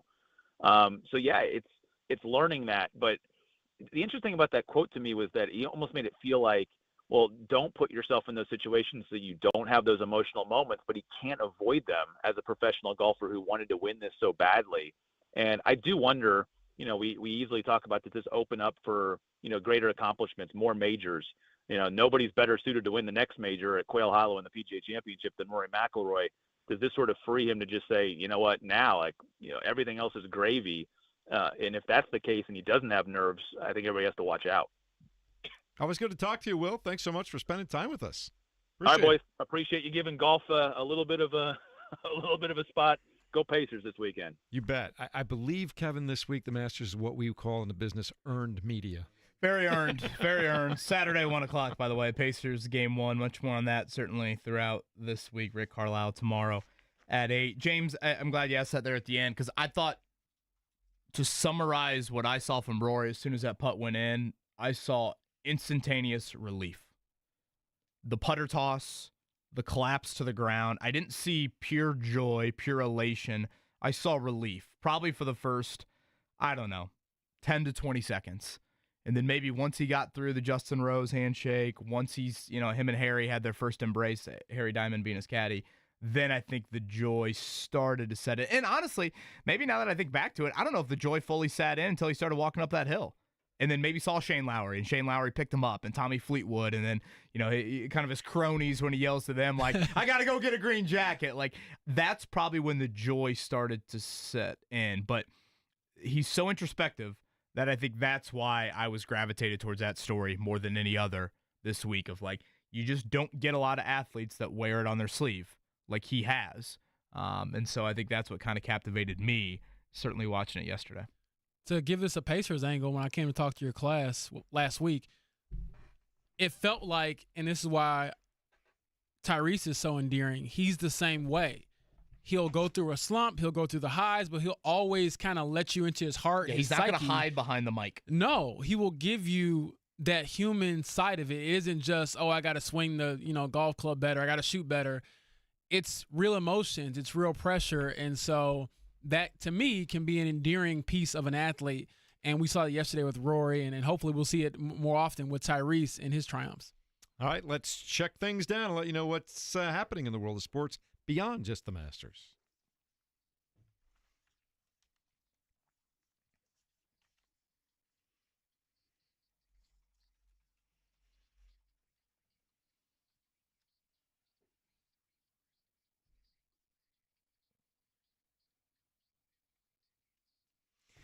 JB, the Pacers bench is what's happening. They rallied from a 27-point second-half deficit to win in double overtime yesterday against the Cleveland Cavaliers, 126-118, ensuring that they would get their first 50-win season in 11 years, and more importantly, that Kevin Bowen isn't out on the street dinner today. this week at the Bowen household. You're not out on the street now. Right, exactly. That was fun to watch yesterday in the second. Well, let me say this: the last 8 minutes in both overtimes were fun to watch. Yes. Tony Bradley, by the way, 14 points, 14 rebounds, a career high 5 blocks. Build a statue. Bradley, Enrique Freeman, Johnny Furphy, Quentin Jackson, Ray J. Dennis. I mean, unbelievable from those 5. And James, I was locked in, of course, for many reasons there. Into regulation, both overtimes. It wasn't the prettiest brand of basketball. It was sloppy. It kind of had a college feel, honestly, to it. Those final moments of regulation, certainly overtime. But quite the scene yesterday. Really cool Jeremiah Johnson postgame with Quentin Jackson and a slew of Pacers players. So a fun cap to, I think, what has been a fun regular season if you could get through the first month or so. And now we will shift our attention 4-5 matchup beginning again Saturday, 1 o'clock. All we know right now is the game time for just game 1. Saturday, 1 o'clock inside of Gainbridge Fieldhouse. I would guess game 2 will be Monday or Tuesday, also here in Indy. You mentioned that tough start for the Pacers. Indiana 40-17, JB, since starting 10-15. I mean, they've played since that 25-game start. They've played as well as anybody almost in the NBA. Yeah, I mean, that is quite the winning percentage over the last stretch of games. And again, I think Tyrese Halliburton is leading that charge. I think he's a top 15 player in the NBA, an All-NBA third-team candidate for sure. And we have that guy on your side, you always have a chance. Major League Baseball, the Cubs got a win over the Dodgers 4-2. That's 2 out of 3 they took from the Dodgers. Why do we start with the Cubs when the Reds had a sweep? I'm trying to be equitable here, okay? You've started with the Cubs now in each of these 2 morning checkdowns. No, I did not. I started with the Reds. That's true. Last You time. started with the Reds. I keep track of these things. I'm trying to be fair. I have 2 boys. I have to go through this all the time. Mm-hmm. So tell me about that 2 out of 3 against the Dodgers. 2 out of 3, including a 16-0 ass kicking on Saturday, so that was good to see. And then, but the only bad news is Justin Steele out for the season, Tommy John surgery. So Cubs need some starting pitching help. Cincinnati Reds, they don't need much pitching help against the Pirates. They won 4-0 yesterday. It's a 3-game sweep. Hunter Green, 7 innings of shutout baseball, allowing just 2 hits and 1 walk. With 8 strikeouts, that's not a bad day against anybody. We'll take that, JB. You got to. You all right? You okay? Making sure all the buttons are working over there from Mark Dykton. Again, do you want to pat on the back because you swept the Pirates? I mean, I'd like to see let's raise the standard a little bit. See how many 4-game sweeps your Cubs will have this season. Okay. Indians beat the Louisville Bats 6-5 yesterday in 10 innings. They start a homestand tonight, Kevin Bowen. Tomorrow, right? Tomorrow. Wednesday you'll get Kids Day over there at Victory Field. Looks to be a really nice weather week, which they deserve it after their first week at home this season. So yes, Tuesday through Sunday, the Indians at Victory Field. How about this? You guys sweep the Mariners this week, and you'll get some. Wow! Here come the Red Legs. How about that? Let's raise the bar a little higher. Can I get access to some buttons over here that I can press the Reds audio? Love the fact that a Cubs fan is telling people to raise the bar. No, I mean as far as the Reds are concerned, Yeah. All right. Raise the bats, too. Kyle Kirkwood wins the Acura Grand Prix of Long Beach yesterday, beats Alex Palou by 2.6 seconds, and then after that it was almost a 19-second difference to third place with Christian Lundegaard. They will race again at Barber Motor Speedway coming up in a couple of weeks. Meanwhile, NASCAR, Kyle Larson wins the Food City 500 at Bristol Motor Speedway. It's the best name of any race, I think, the Food City 500. It sounds very enticing. All right, you like that. Anybody else got anything before we move on? WNBA draft tonight, 7:30. Again, the Fever won't pick till number 19. Very different than what they have been in years past, certainly last year. And I don't know if you guys saw this. Kanan Catchings, the former Purdue commit, the Brownsburg product, left Purdue. I mean, very late. I mean, it was, days, I think, pretty much was supposed to report for summer camp. Last year, went to BYU for his freshman season. He is portaled to Georgia. So that's where Kanan Catchings will play his sophomore campaign. All right, coming up in a moment, we'll talk about the NFL draft, which is just 10 days away, a week from Thursday. We'll do that next with a guest on 93.5 and 107.5 The Fan.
So very happy Kevin Bowen this morning. His man won the Masters. He won a 50-game bet for the Pacers.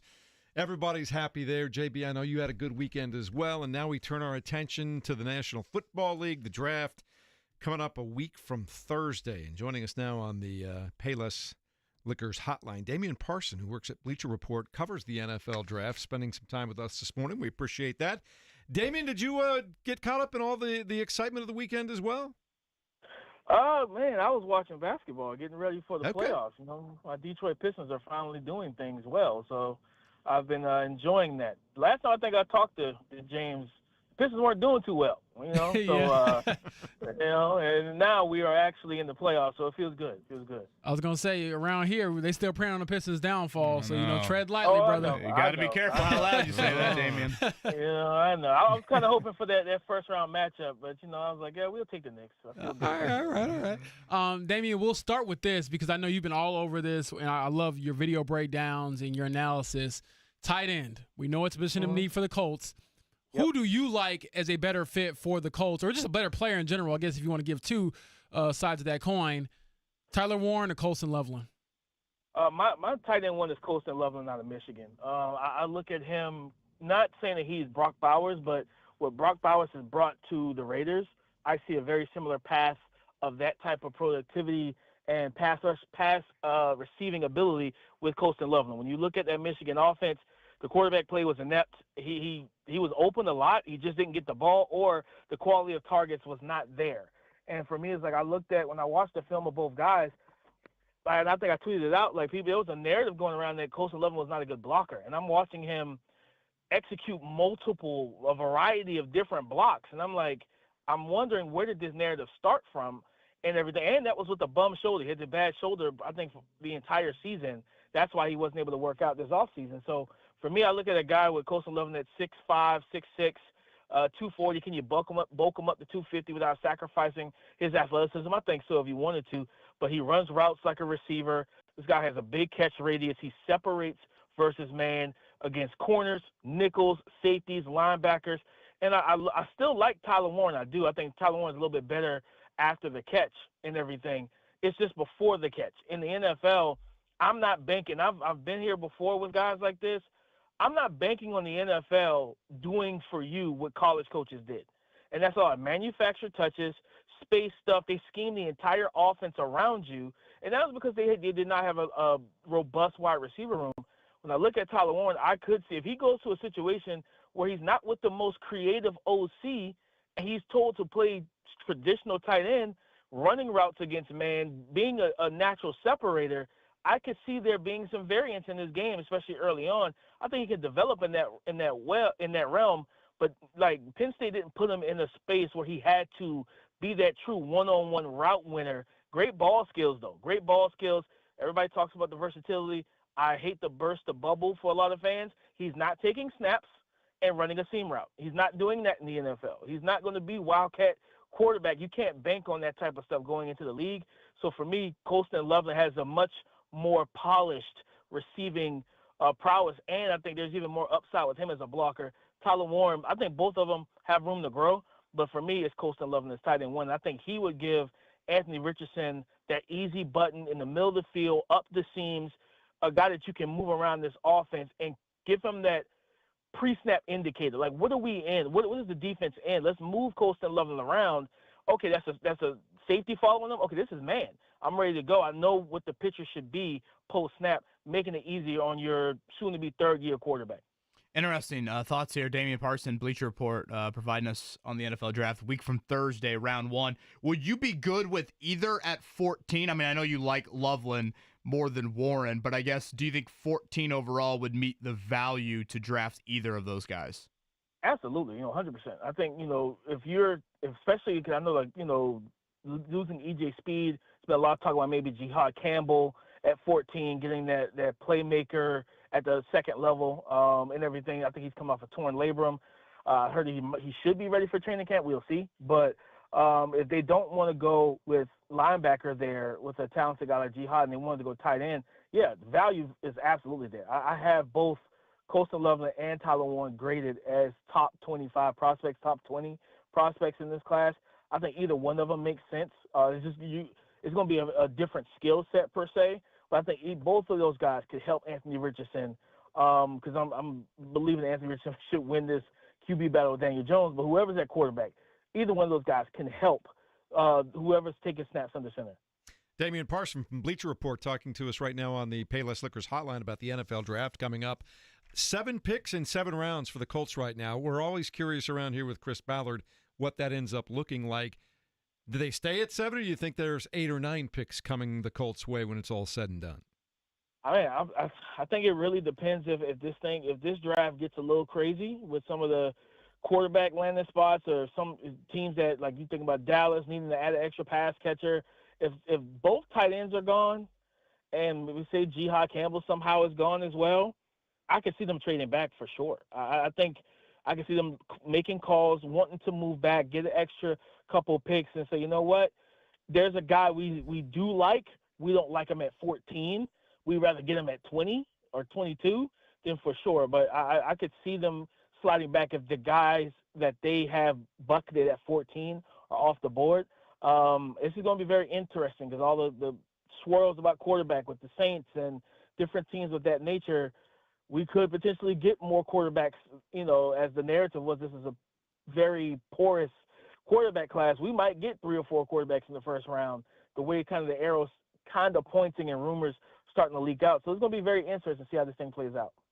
Damian, when I look at the quarterback situation, I know you mentioned Anthony going into year 3, but around here, the talk is that it's open competition. I know we talked to you a lot about the draft, but as a football guy, I'm sure you're curious. So how do you, from the outside looking in, view this quarterback competition between Anthony Richardson and Daniel Jones? Man, I view it as – I understand it from the aspect of, okay, you want to set a precedent. You want to push the young guy heading into his, second full year because he didn't have the full first year. So second full year, third year in the league. And you want to push him and see what can you get out. Like, competition really breeds the best out of guys who are, suited for it. And, I mean, everything I heard about Anthony Richardson coming out and talk to his teammates at Florida, he was a competitor. He worked hard. Everything was good from a character standpoint in the locker room, off the field, so forth and so on. So I look at this quarterback situation. I understand it.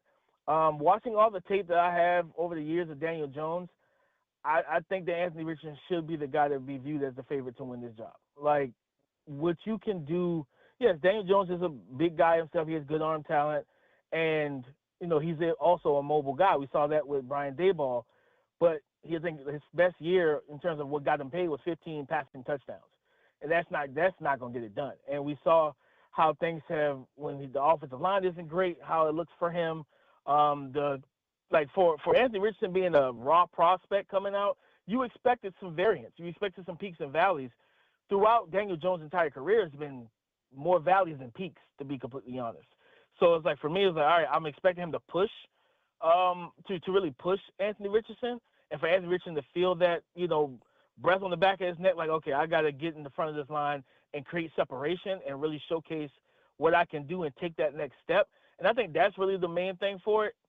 I don't foresee Daniel Jones winning it, but we'll see how it plays out.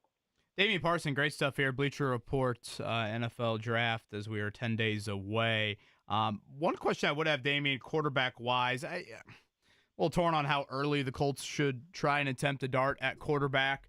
I think fans kind of differ on that general thought. If I took you away from the first 2 rounds, any quarterback intrigue you at all, maybe round 3 and later?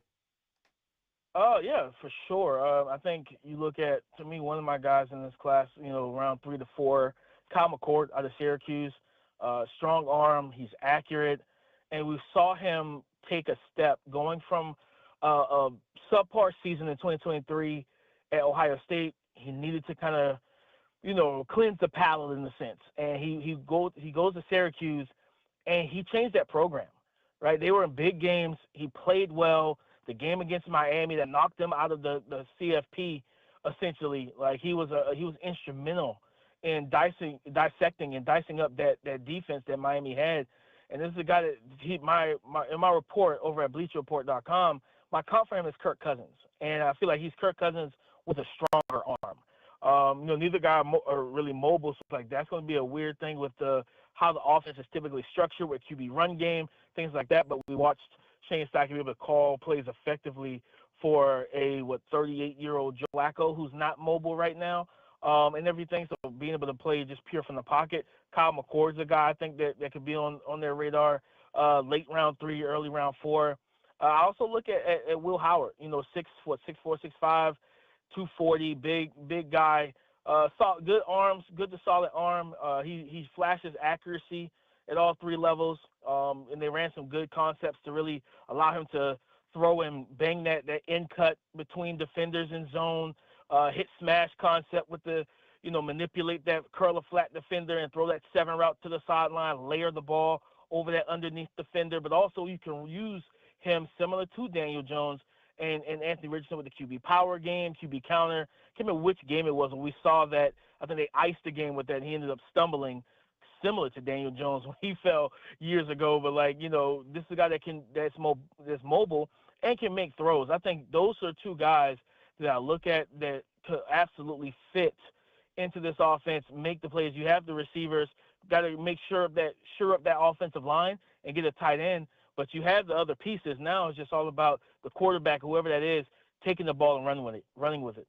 Damian, thanks for the time this morning. We appreciate your thoughts and insight. We'll talk to you soon. Anytime. Damian Parson, Bleacher Report, NFL draft expert, coming up in a moment. Loveland over Warren. I thought that was interesting. I'm kind of leaning that way. We'll talk about that more in a moment as we continue. 93.5 and 107.5 The Fan.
Definitely a feel-good Monday here at 93.5 and 107.5 Fan. Even JB, you got your head bobbing up and down just a little bit there. Mark's got Always, you man. going. You know, Mark is, if you want good music, just go to Mark's page after the show and add the songs to your playlist. DJ Dykton, what would your DJ name be? Young Jock, was that a couple of segments ago? Mark Dykton? Boy, I'm turning back the clock had the there. Minecraft movie song that's taken the world by storm, too, so we're spraying all fields this morning. I like that. So, yeah, a couple of things to talk about. Kevin won his 50-game bet for the Indiana Pacers, which we were all counting on.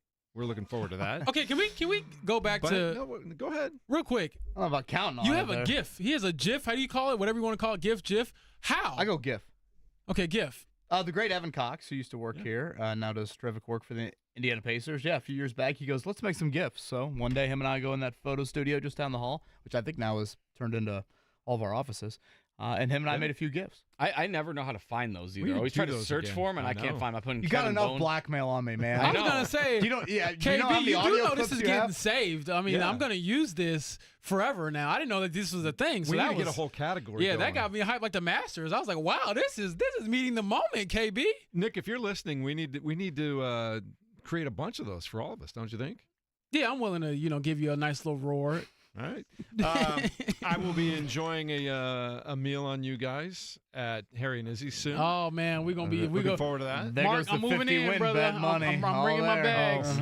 And speaking of social media, Mark was counting his chickens all weekend long. He was I was posting hoping and results praying. after the second round, after the third round, and then He posted all of them. I'll give him that. I'll give him credit for that. But yeah, KB, Mark, keep a room open for me when we pay for Sure. this food Yep. because Uh-huh. I We got a pull-out couch in the basement, James. Yep. We're all putting it together for Jeff's, $90 lunch. Yeah. hey, 3 inside the top 8. What else do you guys want? Someone pointed this out to me. Well, guys know golf. We made this announcement, or this announcement, I should say, was made late last night. Game 1 for the Pacers coming up Saturday at 1. Mary J. Blige concert Monday inside of Gainbridge Fieldhouse. So I would assume that would put the Pacers into Game 2 on Tuesday. Typically, what they do is they do 4 on each weekend day. So you got 4 games Saturday, 4 games Sunday. Then once you get into the week, they start to do like 3 on one night, maybe 2 on one night. They do start to break it up a little bit there. So for fans looking to kind of make out their schedule over the next 10 days or so, if you are attending these playoff games, we know Saturday at 1 o'clock will be Game 1. But Game 2, unless they're going to tell Mary J. Blige to postpone, I would assume Game 2 would be on Tuesday. Man. I don't think anybody tells Mary J. Blige to whatever. I just Do they? do it 2-1, baby. Bring in Mary J. Blige before the game. Get everybody hyped Halftime up. act right there. Real love. One thing we do know I'm historically. searching for real love. See, there you go. Chris and Quinn on stage with her. The NBA Yeah, about and smothered TNT, they chicken. love to stretch out that first round, though. They don't do. Yeah. Do. I will say, though, I mean, you do have 8 series, and, Yeah. and like if you don't want to create NCAA tournament where you got 3 games on at the same time, like Yeah. I get why they do it. You still run into like a game that starts at 7, a game that starts at 7:30. But I would think with Giannis, and again the first game's on ESPN, I would think the Pacers will. I don't think they'll get slotted on NBA TV much during I the don't series. think so. I think Giannis is a big enough star, and the rivalry maybe from the regular season and last year. They also live for the storylines of, oh, you played this team last year. What's going to happen this year? So I'm hoping that they obviously get the benefit of the bigger and better time slots. But I'm loving that 1 p.m. tip-off on Saturday. I mean, first game of the playoffs, energy is going to be crazy. It's nice and early enough to get out there and have some fun. So for all the kids who have school the next day, your parents have no excuses. You still got to take it to the game. So I got to see this series. So You won't play on Easter. We do know that. Yep. So for those curious out there, for people who are not heartless like me, yeah, you might have to sacrifice, James family didn't want to time. spend time with his family. But for now he's me, I going to was have just to. like, I don't know, Mama. We might have to range check that one. So Yeah, for as much as you talk about your family, you don't want to spend Easter with them. look, I don't know if people are like this as well. Obviously, I'm joking mostly, but when I do go, Thank you for clarifying. Mostly, the qualifier. I'm saying this mostly, and I'm going to explain why. When we go to our family's house, the unwritten rules that the game is going to be on. So it's like, I'm watching it with my dad, and we're going to be isolated off to the side where everyone else is doing Easter egg hunts. I'm not chasing no Easter eggs or nothing like that. I'm not putting none out there if Giannis and Tyrese are on my TV screen. Sorry to my god kids. Now, Easter's going to be a big deal for both Mark and Kevin coming up. They got young kids. Yeah, we're going to be busy. I've already been told that we have egg hunts up the butt going the next few days. I was like, good Lord, how many eggs these kids need? How'd Saturday go? Egg hunts up the butt is quite the phrase there. If we could cut that audio and maybe save that for yourself, Mark Jackson. Yeah. We went to 3 on Saturday morning, and then I had to drive to Illinois. I'm like, see, hold on. These kids don't need this much candy. All what are we doing here? At some point. Do you get the candy or do they keep it? I mean, I'm trying to get some. Yeah. It was just like, these kids don't need all this 3 sugar. hunts in one day. I'm Damn, about Mark, to you say- weren't messing around. Well, it wasn't even hunt. They were like trails or something like that. It was like they just have like tents set up and people just go and pick. I don't know. We were all over the place. We were in Brownsburg. We were in Avon. We were in Plainfield. I'm like, good grief. What are we doing here? You got Hendricks County covered right there. Yeah, this kid's got all the eggs. So if you want to get rich, you know whose house to raid. Well, I also know that, like, we could just put that candy in other eggs and then go find the same candy we already got. Go ahead. I love it. I love it. How about you guys? We had my family over on Saturday. So, yeah, we did do a little hunt in the backyard there. It actually turned out to be a nice day on Saturday. See, notice he didn't say Sunday when the Masters was on. Yeah, No, that's you kind and of Eastern Day. So y'all trying to guilt me. Don't guilt me. Will Haskett and I were on the same page. It was about 3 hours of yard work. Got the mulch down, trying to get a little weed action out. For the most part, feel pretty good about where the lawn's at. And then as soon as 2 o'clock, because I always know Nance is going to get me with the intro. And the John Legend nerves, very well done. So I had to be on the couch by 2 o'clock. I think I walked in the door about 1:48, got a little late lunch, filled up my water, said, Rosie, scoot over. This is the greatest day on the sports calendar. She's like, are you sure about that? You're letting She him had know no early. She interest. actually was locked in. Was she? Yeah. Look I at think that. she enjoyed that on the leaderboard. It kept on saying Rose, and she thought that was her name. There you go. So she You could have really told her. Yeah. Okay. Well, I mean, I did. I mean, she's not that dumb. I mean, she knows ROSIE, but that drew her in, luckily. All right, coming up in a moment, a couple of things that haven't happened in over a decade. We'll continue to talk about those as we continue next. It's 93.5 and 107.5 The Fan.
We're all just sitting here kind of grooving to this right now. We got to start the show, right?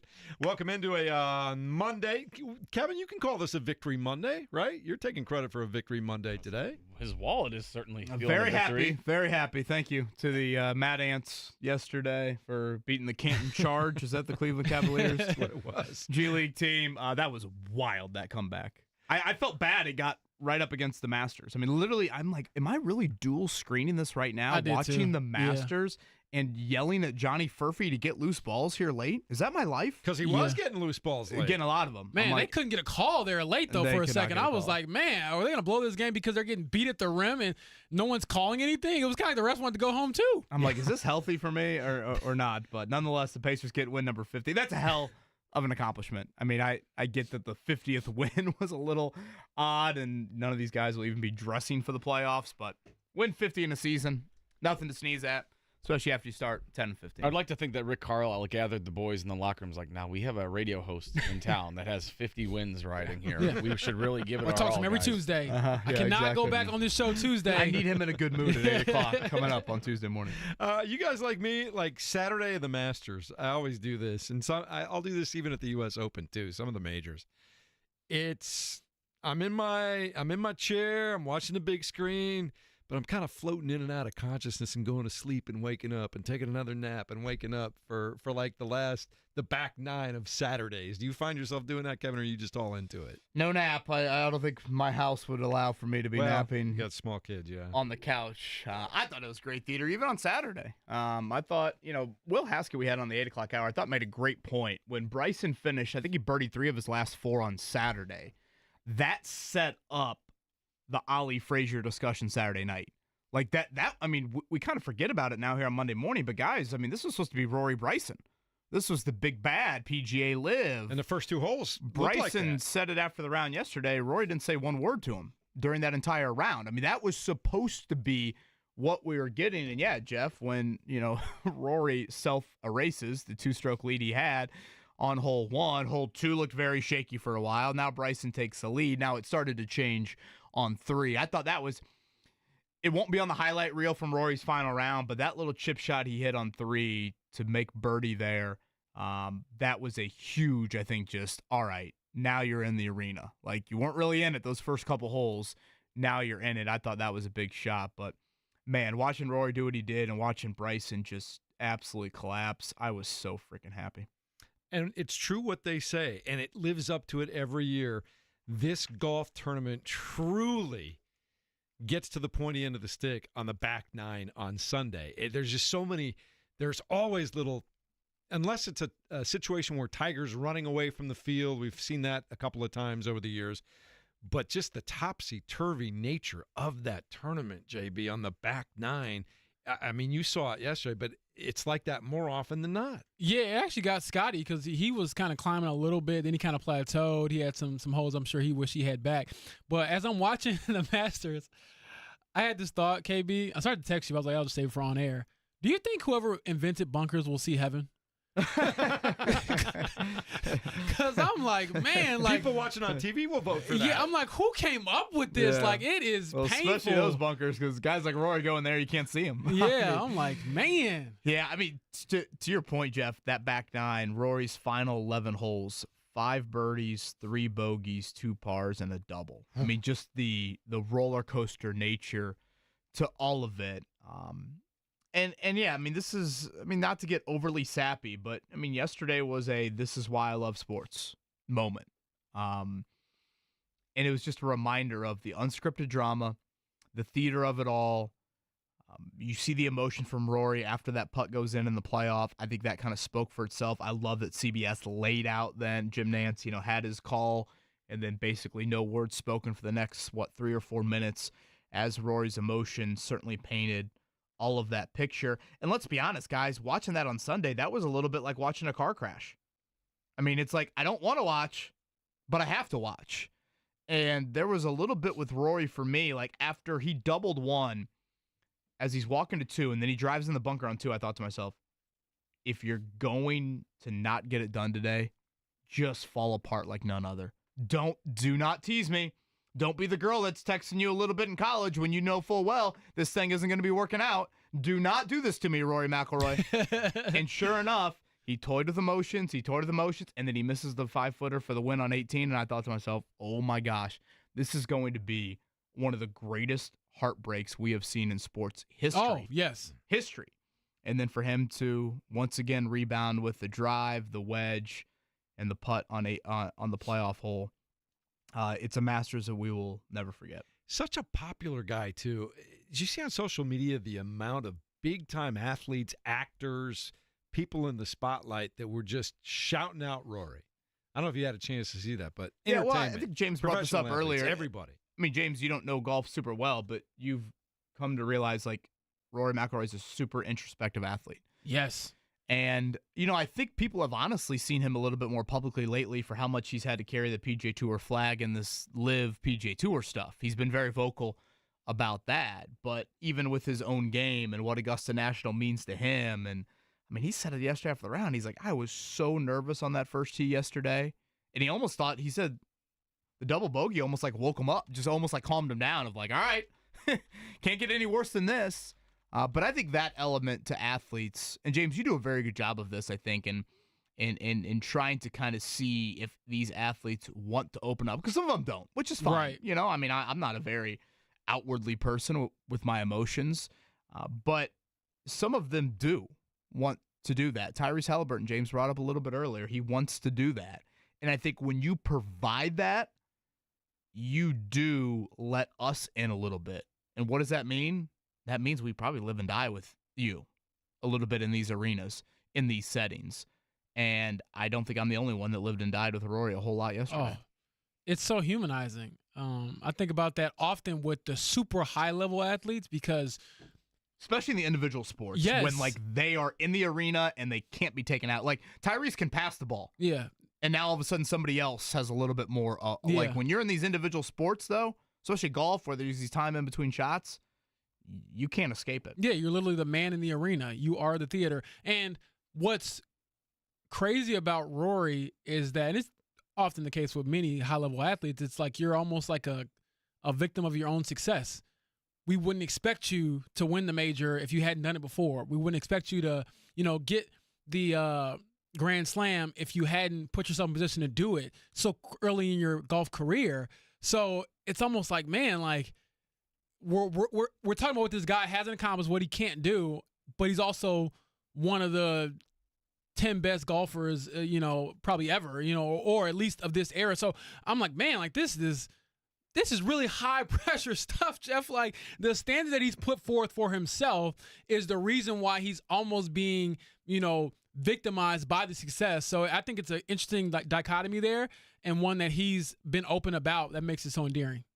It's been a lot of fun. And the other thing I personally, probably because I've been around for a while, that I really enjoy that CBS does all the time, they do such a great job of putting things into a historical perspective. I don't know if you saw the retrospective of Jack Nicklaus winning 50 years ago in a very tight battle against Johnny Miller and Tom Weiskopf. Like, I was just a little kid. I don't specifically remember that one myself.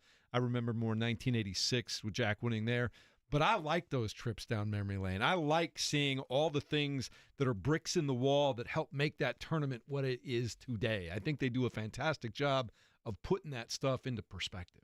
Yeah, that's fun. Absolutely. I mean, it was, like I said, as the new guy to golf, I'm like, if you're ever going to get somebody to pay attention to the sport more, it is that moment. Because I was like, wait a second, this is what y'all been talking about all these years? And obviously, it isn't like that every single match or every single major, but I think that's why you watch, because you hope to experience moments like that. And it's one of those things where I'll probably remember where I was for the rest of time watching that unfold. Yeah, and I think what helps these individual sports in these sort of theaters is when you watch the same arena, or in the Indy 500's case, the same, speedway year in and year out, you now have the historical data right there for you. And by that, I mean this. Like, let's think about it from Indy 500 standpoint.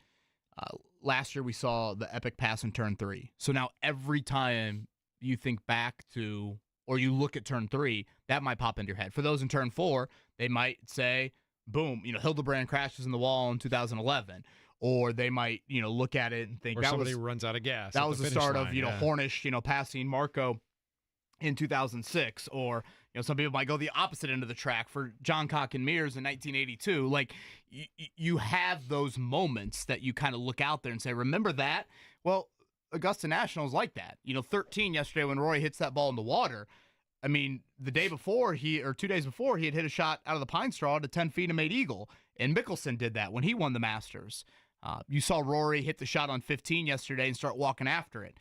Tiger did that in 2011 on that same hole. I thought the Justin Rose putt on 18 yesterday, again, for the golf nerds out there, Mark O'Mara made that exact putt to win the 98 Masters. Like, when you get, and you don't get that at next month's PGA Championship. You don't get that at the U.S. Open coming up. You don't get that at the British Open because they do go to different courses on an annual basis. I do think that helps create the aura around the Masters that certainly is there. You talk about being a golf nerd and a geek. I found myself during the front nine yesterday, while that was on my phone, I went down a rabbit hole. I watched the back nine on YouTube of Fred Couples' victory back in the early 90s.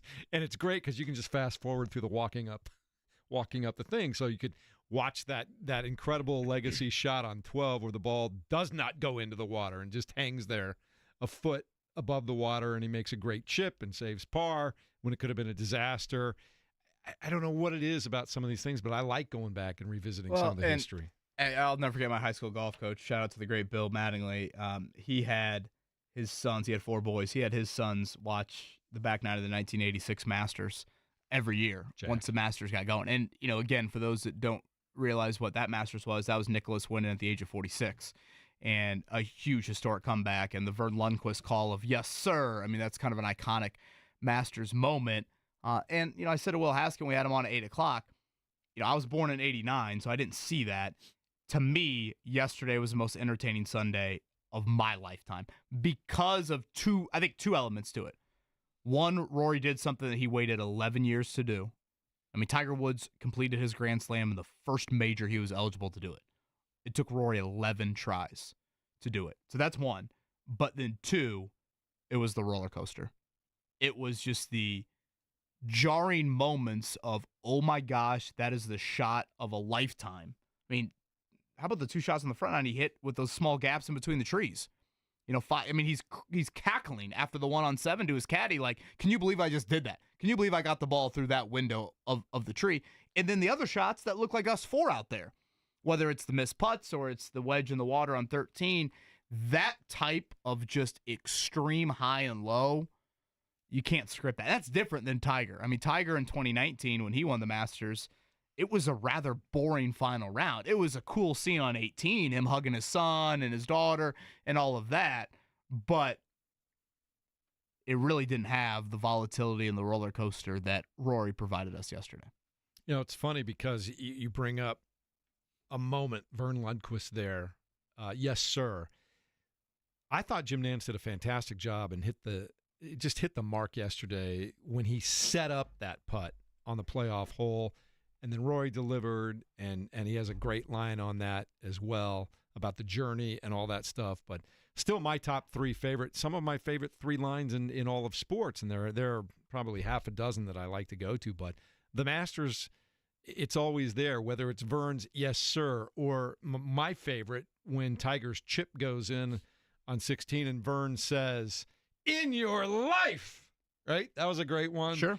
I like Jim Nantz, one for the ages. There are just moments that stick with you forever in these sporting events, and I love that. Yeah, that was fun. I mean, it was very unique, and then again, you go from the hype of walking up the green to the calmness of the Butler cabin, and I was thinking, wow, I don't know how you sleep after that. I probably wouldn't, honestly. I don't know how you sleep before that. Like, again, as a basketball guy, football guy, it's like you got one game, one day, and that's it. Whereas with the Masters, it's like you got to have nerves of steel for like hours and hours and hours and days. It would seem like the tee time would take forever to get there. Yeah. I mean, how do you sleep? That's when that tee time, though, that's when the routine is so important because you can get to the golf course 2 hours early, and you go to the driving range at a certain time, and you hit your irons in a certain order, and you hit so many drivers, and you do so many things on the putting green that are just rote memory routine. I think hopefully in most cases, I think that helps calm you down a little bit going through that routine, doesn't it, Kevin? I think it's easier said than done. I mean, sure, but again, I would just be stressed doing that. How many moments are you going to have a 2-shot lead like Rory did to try and complete the Grand Slam? Do want to get back to the Mo Alley Cox re-sign here. We'll probably do that coming up on the other side. I know, James, you and I had some thoughts on that from earlier. I feel like for the most part, outside of maybe Julian Blackmon, I think we're probably done with Colts free agents signing in-house or outside of the building. Yeah, certainly among the starters. Because late last week, we had Joe Flacco. Yeah, I should say of the notable free agents. Joe Flacco, of course, signed with the Browns late last week. Well, Cox brought back Julian Blackmon. I would assume we'll be signing elsewhere here. Again, 10 days from now, the NFL draft. It'll be in Green Bay coming up on Thursday. And a week from today, the Colts will get back to their offseason program. Just a little caution flag. They will not do anything 11 on 11. We will not watch anything 11 on 11. Both of those things are true until late May. So they'll be back in the building, but it's a ramp-up period until they begin OTAs coming up in late May. I have a question for you, JB. What's Daniel Jones' life look like leading up to OTAs? Like, what's he doing in the building? Is he just looking over film, going over the playbook all day long, every day? What's his off season right now? I just picture him standing in front of Anthony's locker like, that's going to be mine. But no, I think that a lot of it will probably just be getting to know the building, getting to know the people in the building, any teammates that might be here during the off time, because I know people are around still training, using the Colts facility, and then obviously looking over the playbook because that's the biggest. He's learning a new offense. I would say that's what he's doing. Right? Yeah, that's the biggest thing is just making sure that you know the playbook as well as you can before you go out there and actually play the game. Because we know all the other stuff. Like, we know what he can do physically and what he can't do physically, quite frankly. And what he is as a player is just, can you understand the offense enough to really put pressure on Anthony to take the job? When you see Anthony Richardson again, Kevin, what is it that you're most interested in seeing after he's had this terrific offseason of work and working on his footwork and working with quarterback coaches and being completely healthy and being able to work on his game every day? What do you most want to see? Yeah, what are the fundamental changes, if any, to his throwing approach? I think that, A, is the tangible stuff you can see. What does that look like? Because, the behind-the-scenes stuff, the leadership, is he showing up on time? That stuff obviously is a little bit harder to see. But what exactly did a healthy offseason produce? Because, I've never looked at Richardson as a thrower and thought, like, oh, man, he's got a funky delivery or, like, he looks like a pretty natural thrower of the football. But, okay, what, was it just mostly footwork? Is that what needed to change to become a little bit more accurate thrower? To, again, hit a few more singles to continue to use that baseball analogy. So that'll be the thing that I'll be most curious about. And, James, when you start looking at all of the Colts coming back, that one thing, they want to add that tight end. We've all talked about that. But that receiver room, that's going to have to be a strength for him because they need to help him out a little bit too, because one thing we do know over a long period of time, 48, as much as you do with your feet, your legs, and the big plays that you'll make on third down because of that, you cannot live in the NFL at 48% completion. Can't do it.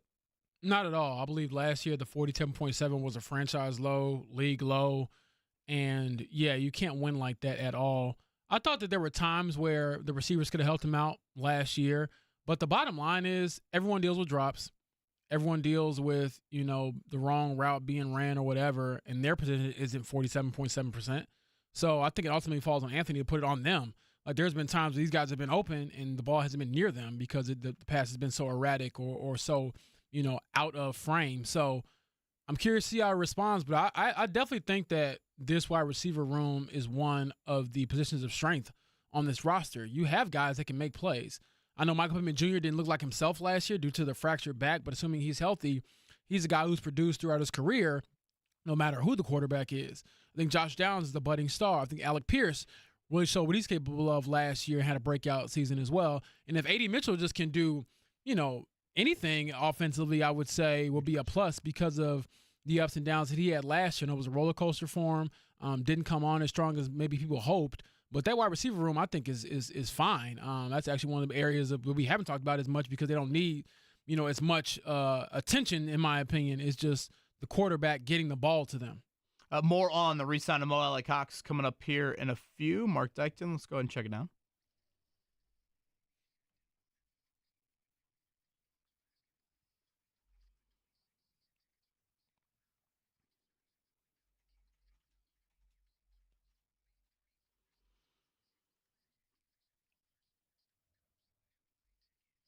On Master Sunday, I should not have been sweating out win number 50 as much as I did, but yeah, that's what happens when you gamble. The Pacers got it done yesterday, double overtime. When I say the Pacers, I mean like half the Pacers and half the Mad Ants. 126-118. Was that their first double OT game of the year? It had to have been, right? I can't remember one, but do you owe lunch to Quentin Jackson? I'll certainly probably not pay for his lunch, but I'll probably say thank you next time I see him. There you go. Down 23 in the fourth quarter. The Pacers come back, not only force overtime in a second, but they win in Cleveland for win number 50. That was a lineup of Ray J. Dennis, Johnny Furphy, Quentin Jackson, Tony Bradley, and Akron's own Enrique Freeman getting it done. Really cool scene post-game. JJ interviewing Quentin Jackson there on the floor. And as much as obviously the 50th win probably isn't some super reflection on what will happen in the postseason, I do think 50 wins a hell of an accomplishment. Playoffs begin Saturday, 1 o'clock at the Fieldhouse. It'll be the Milwaukee Bucks taking on the Indiana Pacers. It's the only game time we know at this point, but that place is going to be rocking, JB. Oh, I can't wait. It's going to be everything you dream of when you're thinking of environments you want to be a part of. So, the Saturday can't get here quick enough. Mentioned it earlier, but since that 10-15 start for the Pacers, 40-17. They've been balling. 40-17. Yeah, that doesn't sound real, honestly. But again, it's all for this moment right here, getting home court advantage, going up against an all-time great in Giannis, and trying to send him home.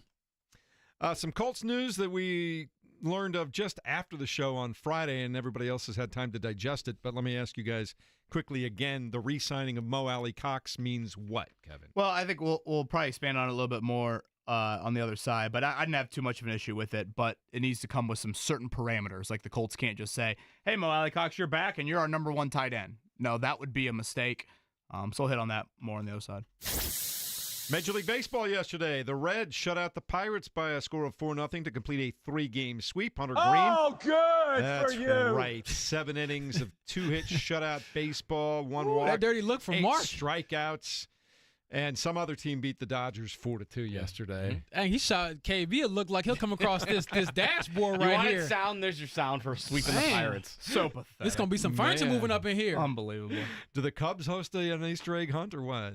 No, Cubs are too busy battling these teams. They got the Dodgers 3 times in April. They got the Padres for the 2nd time starting tonight. So they're facing a murderer's row on the schedule right now. Indians beat the Louisville Bats in AAA baseball 6-5. And Kevin, Tuesday, they start a homestand? Tuesday. Yeah, Wednesday's the early game, 11 a.m. or just after 11 coming up. But looks like great weather over at Victory Field. For that, IndyCar-wise, Kyle Kirkwood gets it done at Long Beach. He has had a nice history there.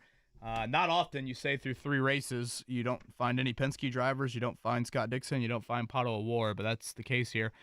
3 races into the IndyCar season. They will be at Barber coming up May 4th, and then the road course, and, of course, the 109th running of the Indianapolis 500 in late May. Kyle Larson wins at NASCAR yesterday. And did you say there was some Purdue basketball news?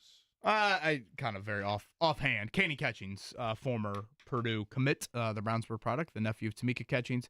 5-star recruit, was supposed to go to Purdue, then went to BYU, spent a year there, and he announced yesterday, transfer portal-wise, off to Georgia. Georgia. Everything Georgia yesterday.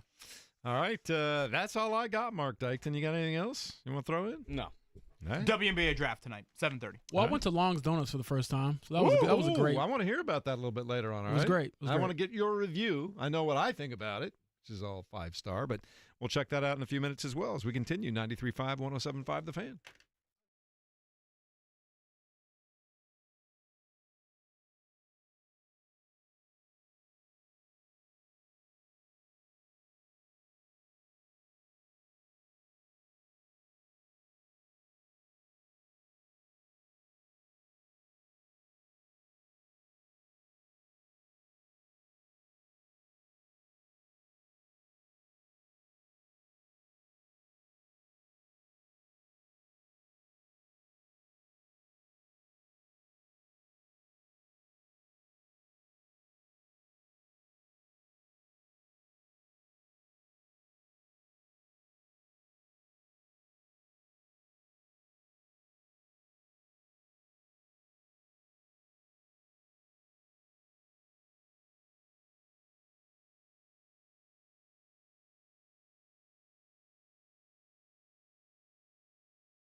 You know, Mark Dykton, we were talking about Kevin's big 50-game win this past weekend. What were your dalliances with the betting apps this weekend? So I was telling Kevin off air earlier that, I had my 4-leg parlay obviously fell through because Dustin Johnson just went down his pants. So he didn't do anything. Oh.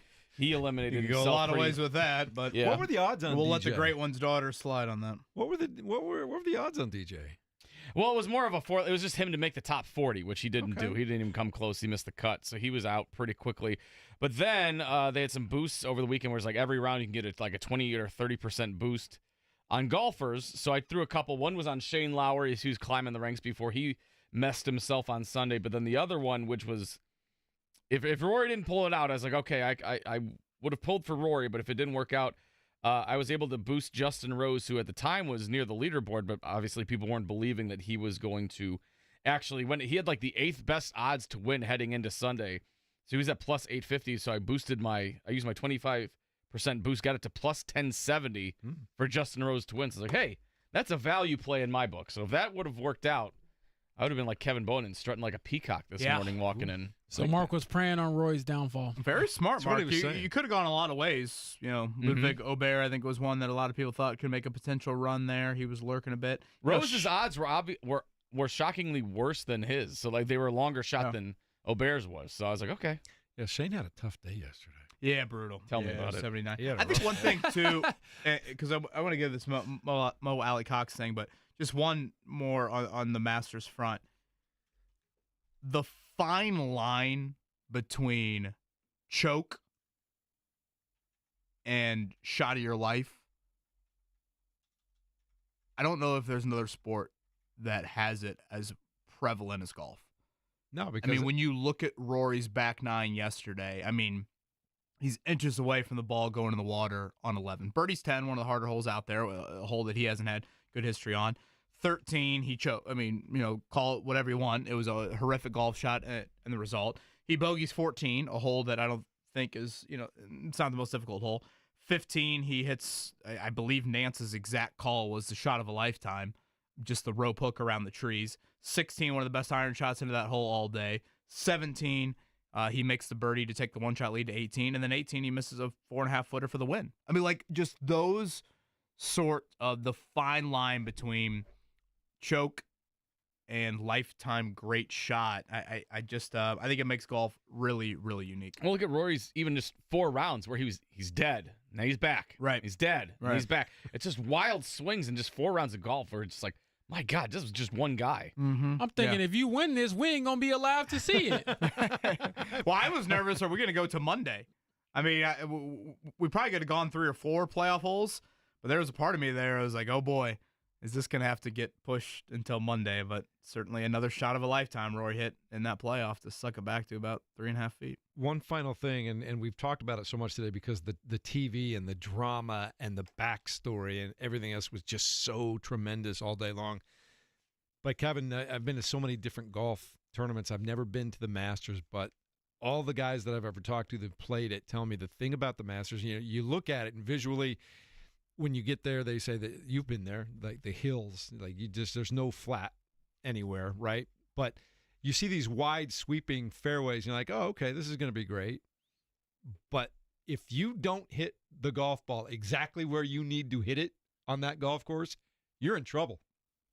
Whether it's the fairway or the green. If you don't hit it, you can hit what you think is a great shot to a green, but if you don't hit it on the right side of that little ridge, you end up going from a 5-foot putt to a 60-foot putt.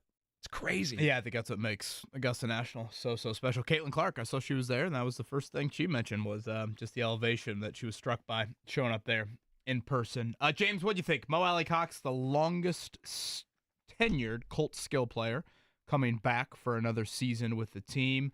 About a month into free agency, you don't typically see a lot of moves like this, but what do you make of the re-sign of Mo Alley Cox? To piggyback off that, I believe he's their longest tenured offensive player in general. Right, now that Ryan Kelly is which is gone. pretty remarkable. How long has he been there now? Since 2017, so he's going into his 9th year. 9th already, wow. Yeah, well, 2017 till now, 9 years. So he's been there since Chris Ballard's been there.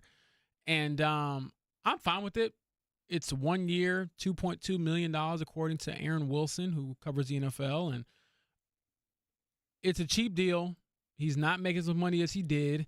And I think that he is a reliable tight end as long as he's used in a more measured way. Like, I don't think he could be your number one tight end and you're being serious about winning. But if he's a depth piece for you, and that's fine. Like, he can block fine. He does make the occasional clutch catch. I know people are probably rolling their eyes, but he makes pretty timely catches to move the chains. And good locker room guy, never gives you any problems. So I don't see any issue in that. My only issue would be if we look up, a month from now and it's like, oh, the only upgrade you made, or only, real move that you made in that room that you signed Mo Cox again. I'm going to be like, no, that's not enough. So I don't think this will have any effect on how they approach the draft at all, mainly because you still need a number one guy. And as Chris Ballard said, not me, they need a game changer. They don't have one. They didn't have one last year with Mo Cox. They don't have one this year right now with Mo Cox. You got to go out and get that dude. That's a good way you put it. As long as they have a measured approach in how they utilize him. I thought, he was previously on a contract worth $6 million a year. He was certainly not giving you that. Yeah. From a return on investment standpoint. So 1 year, like you said, James, a little over $2 million. I got no issue with it as long as when the draft rolls around in 10 days, you don't undermine the need for a dynamic pass catcher at tight end, because it's just not what he is. It's certainly not what he is at the age of 31. I know Chris Ballard has a huge affinity for him, and I know Ballard has always thought there's more in there. But I think at this point in his career, we just kind of know. He's 31. We kind of know what Mo is, and that's fine. I mean, you need multiple tight ends, and he's durable. I think we should mention that he hasn't missed a game in 4 years, given the injuries at tight end. I don't think you can lose sight of that either. But I had little issue with it, even if you let's say for some reason the Colts love Mo Cox. Well, it's a 1-year deal at 31 years old, so you can't even act like he's a part of your long-term plans. Given that, now, again, I you have to have that dynamic pass catcher, and I also think this, what if Warren's gone at 14? What if Loveland is gone? I mean, that probably is far fetched, but both of them being gone at 14. Or what if all of a sudden it's a Latu situation from last year, and a guy that you never thought would be there at 14 shows up at 14? Now, all of a sudden, you might want to spend your draft pick on that, and that pushes tight end into round 2 or round 3. So I think for all those reasons, I'm totally fine with it, but you need to make sure you come back and at some point early in the draft, invest in a tight end. Over the weekend, we also found out that Derek Carr is really messed up and might miss a big chunk of, if not the entire season coming up for the Saints. Does that change the dynamic of the teams picking in front of the Colts in that first round? I'm not sure. I thought that's a really weird situation. Apparently they knew about it and it just got leaked, I guess, over the weekend. But every time I think covering the Colts is difficult, I think of teams like the Saints. Sorry, Mark, the Bears. There are certain teams where I'm like, man, it's always something going on where you're just like, does this make sense? Well, the Bears have made sense. The Saints, I don't know what's going on down there. Well, I find it interesting that in this, you guys were listening last week when I told you Tyler Warren, the over-under in Vegas right now is 9.5 for him to get picked. Shedeur Sanders, I think, is 9. Well, who picks 9th? That's the Saints, right? The Saints. Yeah. So, when you look at Sanders' draft position, I forget who we had on last week, draft analyst, but is that one of those situations where I don't think you'll have a high propensity of really any team looking to trade up in round 1? Now, last year I think you had teams interested. The Colts were one of them, but you didn't have a lot of actual trade ups in the first 15 picks. Right. This year, I think you'll have a lack of teams actually calling to move up. But if Sanders starts to fall, do we see that, and does it impact the Colts at all at 14? In just having a trade-up candidate or something along those lines. So, yeah, I would say that's probably the biggest question I have going into next week. Obviously, in our own little bubble, it's, okay, where does Tyler Warren get drafted? But outside of that, or I should say, does Tyler Warren get to 14? Outside of that, when does Sanders go? How does that impact the Colts? And then also, do the Bengals draft an edge rusher? If they draft an edge rusher early, what could that mean for Trey Hendrickson? It's going to be fun. Oh, one other quick thing before we move on. NFL, we were talking about the Bears a second ago. Did you see Caleb Williams throwing Eberflus under the bus over the weekend, Mark? No. He was talking about the very end of Matt Eberflus apparently sounds like he lost a chunk of the locker room after that shocks me. Commanders. That absolutely shocks me. The way he handled that, and then a missed timeout later on in the year, and the players, I don't think we're sorry to see him go. I don't think the fans were sorry to see him go. I mean, he stood on the sideline as his team lost a game. So I mean, yeah, no one's feeling too sorry for him. It was like the Scooby Doo meme where like they pull the mask off, and it's like, oh, well, Matt Eberflus grew a beard, and he took the beard off. You're like, oh, it's still Matt Eberflus. He still stinks. Shocking. Why'd you bring that up? You just want to needle him. Am I totally blanking, Mark? Did he take a job anywhere? I don't think so. Actually, yeah, with the Cowboys, I think. He's Brian Schottenheimer's defensive coordinator. With the Cowboys, I think. I gotta look DC. that up. Yeah. Defensive coordinator. I'm sure Micah Parsons will be loving that. I think you're right now you say that. Well, maybe coordinators. Look, we talk about this all the time. Sometimes guys are just meant to be coordinators. I mean, he certainly looked that way after what happened in Chicago. So I don't have the patience to jack with you today. So you're going to be saying a lot, Jerry. All right, we'll finish up a happy Monday for everybody. Coming up next, 93.5, 107.5 The Fan. Get your damn act together.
Oh my gosh, we got spoiled, men. We had all kinds of Pacers games over the last couple of weeks. We've had opening day for baseball. We had an amazing Masters. All kinds of things going on in the world, and now we got to wait 5.5 days before we see a basketball game again. Well, it's a perfect week to either A, go out to Victory Field. Looks like Mother Nature is going to cooperate quite well. If I'm not mistaken, Mark Dighton, we have a 4-pack to give away to the Indy 11s match on Wednesday nights. 2 4-packs. 2 4-packs. 2 4-packs. Let's reward Fast Fingers right now. 317-239-1070. Indy 11 Wednesday nights here. Again, weather looks pretty good this week in Indy. So if you would like to head out and watch them play, 317-239-1070. It's also a good time to reintroduce yourself to the family and stuff. You had March Madness going on. You had the Masters. Like, hi, it's Dad. It's husband. How are you? I drug Maddie into yesterday. I said, you are in it, and she was. She was locked in. I will give her credit. She was all in. It got to the point where she had to stay in the kitchen when Rory was putting on the last on the playoff hole. She said, I can't watch it again. She's over it. And then as soon as he made the putt and I saw him collapse to the green, I knew she'd want to see all of that. So I paused it and said, come on in. And then she and I sat there and watched for 6 or 7 minutes as the kids were upstairs watching Shrek or something. Yeah, my wife did watch from the couch, and she had an audible gasp when Rory missed that putt on 18 because she was all excited. Again, she wasn't going to watch the whole thing, but I went upstairs and I said, hey, you want to watch Rory win the Masters? And she goes, yeah, let's turn it on. And she got all excited about it. And then she was pulling for him, and when he missed that putt to force the playoff on 18, literally an audible gasp. James Boyd, I think we have an audio clip that you're going to like. Mark, can you cue this up from yesterday? James loves pettiness in sports. We got Rory and Bryson in the arena yesterday. What did Bryson end up shooting? 75, 70? Yeah, he struggled down the stretch. I don't even know what the final score was for him. That made me very happy. Did Rory and Bryson have much convo yesterday in the round? Here's Bryson. Did you speak to him in there? How's he doing? Do you know? No idea. Didn't talk to me once all day. Did you try and initiate conversation with Rory at all? He wouldn't talk to me. Love it. James Boyd, Rory would not talk to Bryson. Yeah, all that, sportsmanship stuff is for kids. Grown man, I hate you. I hate your guts. I hope you lose every time I see you. But no, I don't know if he genuinely hates the guy, but they're certainly at different odds when it comes to the LIV and the PGA. And so I enjoyed that element of it for sure. For sure. Kevin, once DeChambeau took the lead after the second hole, he bogeyed 3, bogeyed 4, set himself right with a bunch of pars in a row, doubled 11, bogeyed 12, did birdie 14 and 16 to give himself momentary it was life. over at that Yeah, it was point. over. And then he bogeyed 17. Yeah, as soon as he hit in the water on 11, it was over for Bryson. So, yeah, 75. I 75. absolutely love that. Speaking of Bryson, speaking of the Masters, I believe, Jeff, do you want to do it? You want me to? Jeffrey Loop stat of the day. Oh, you go for it, man. You got to call up. You're ready to go. Scotty lays out a lot here. Again, that was the 11th opportunity that Rory has had to complete the career Grand Slam. That is the 17th attempt he's had to win the Masters. That's the second most all-time. Sergio Garcia needed 19. So 17 times in the match before Rory won his first. Ironically, when Rory won his first and Sergio won his first, they both beat Justin Rose in a playoff. A couple other stats Scotty throws your way. Rory hadn't won a major in his last 38 starts. It's the second longest such streak in the history of golf. Ben Crenshaw had a streak of 39 majors between his wins at the Masters in 84 and 95. And lastly, Justin Rose became just the 5th player in history to lose multiple playoffs at the same major. Oof. That was a big day yesterday. If you have any competitive spirit or just like watching competition in your body sports, at all caps. Yesterday was as good as it gets. Why we love sports. Jiffy Lube, Indiana's oil chain since 1985. All right. Mark? Yo. Biggest part of your weekend was? Not cashing in on Masters bets, watching my guys, especially Shane Lowry, just mess themselves down the stretch. Now I have to buy Jeff lunch. That's the worst part of it for you, isn't it? That was the worst part. Oh, yeah. absolutely. Uh-huh. Boo. It's like I want to be the good sport. Nope, I'm a sore loser. If you're a good loser, you're a loser. So also the second guy who had Indy 11 tickets dropped out. So if you want a 4-pack of tickets, 317-239-1070. Fast fingers again. All right. Just to refresh everybody, Saturday, 1 o'clock, Pacers game 1 inside of Gainbridge Fieldhouse. So for the first time in over a decade, the Pacers will play a game 1 inside of their own building. They'll go with the city uniforms. Those are kind of those, bright neon colors. Which court they're going to use, Well, I don't know. If you're wearing the city uniforms, do you match the court with it? I think so. I think you would. I have no idea how those rules work, but game 1 Saturday, 1 o'clock, and unless they're telling Mary J. Blige to move her concert, coming up Tuesday, game 2. Not official yet from the NBA on that. Game 1 is official, 1 o'clock on Saturday, but we will await game 2 inside of Gainbridge Fieldhouse. James thinks that Mary J. Blige should perform at halftime in that game and then finish the concert up after the game, right? No, just go ahead and just do it all in one. Let's get a 10 p.m. tip-off. No. We'll see how that goes, but I wouldn't mind double dipping, seeing Mary J. Blige on a Monday and on Tuesday seeing game 2. It's going to be a lot of fun, and the playoffs get underway for the NBA. Obviously, the play-in tournament coming up starting on Wednesday, and then you have the National Hockey League that starts their Stanley Cup playoffs pretty quickly. One interesting thing for all the puckheads out there like me, this is the first time ever that all 6 of the original NHL franchises missed the postseason, Kevin. Really? How about that? That sounds like a Scotty stat. You should have saved that. You should have saved that. You wasted a good bullet, Jeff. No, I just fired the bullet. What do you want? It's right there. Scotty. Oh, man. Scotty is always going to have the best stats. This is true, but I want to see you and Scotty go at it one day. That would have been one for the books. So you guys will appreciate this. They were having a trivia contest one time at one of the restaurants we went to, and we thought we would stack the deck, right? So Greg Rakestraw, myself, and Scotty team up, and we're going to go just dominate this trivia contest, right? And it ended up where all the trivia was only about factoids about the state of Indiana, and we just got crushed. The 3 of us just got crushed. Man, I would think that was a no-brainer. It must have been no sports involved in these questions. With those 2 alongside you. Very few sports. By the way, do you guys think I'm sick that while watching the Masters on Saturday, I went with the multi-screen Peacock Notre Dame spring game on my phone? Oh, yeah, that's nasty It's so work. on brand, though. Nasty work. So on brand. Whoa. You're a sicko. Yeah. Jeez.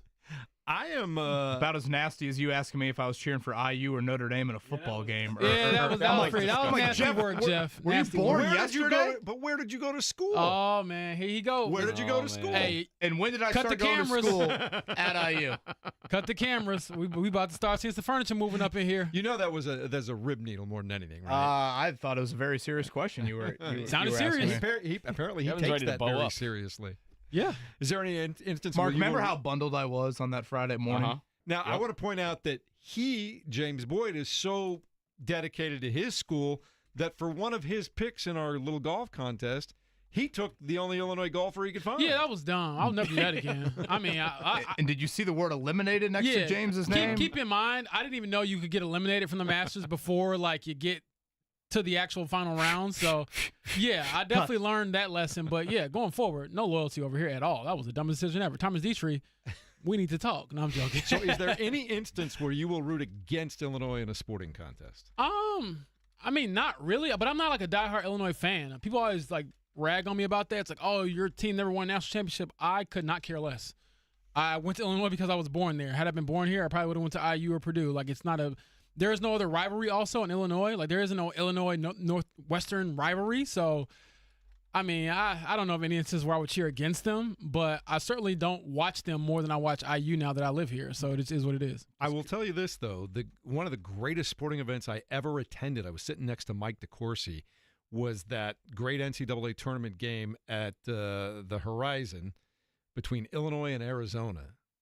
Yeah, all-time great game. Oh, my God. All-time great game. But I'm not living and dying by every Illinois win or loss. I mean, otherwise I wouldn't be alive today. As Mark knows, my Illinois men's basketball certainly looked like the best team in the Big Ten some days and the worst team in the Big Ten some days. It is what it is. So that guard just declared for the draft. I can't pronounce his name, but he's supposed to be a top 10 pick. Yeah, I did see that as well. And so I'm Casper sure or whatever his name everyone in Champaign is thrilled about that. Wouldn't you like to see somebody get up to the podium at Commissioner and go, Casper or something or other? That's pretty much how I've said it all Big Ten year long. We like that. Thanks for hanging out with us all day today and reliving the Masters yesterday, and also a 50th victory for the Pacers. First time in 11 years they pulled that off, getting ready for a first-round playoff series against the Milwaukee Bucks that starts at the Fieldhouse on Saturday. You can hear it beginning at 12:30 with the tip just after 1 Saturday afternoon on 93.5 and 107.5 The Fan. It's Jake coming up at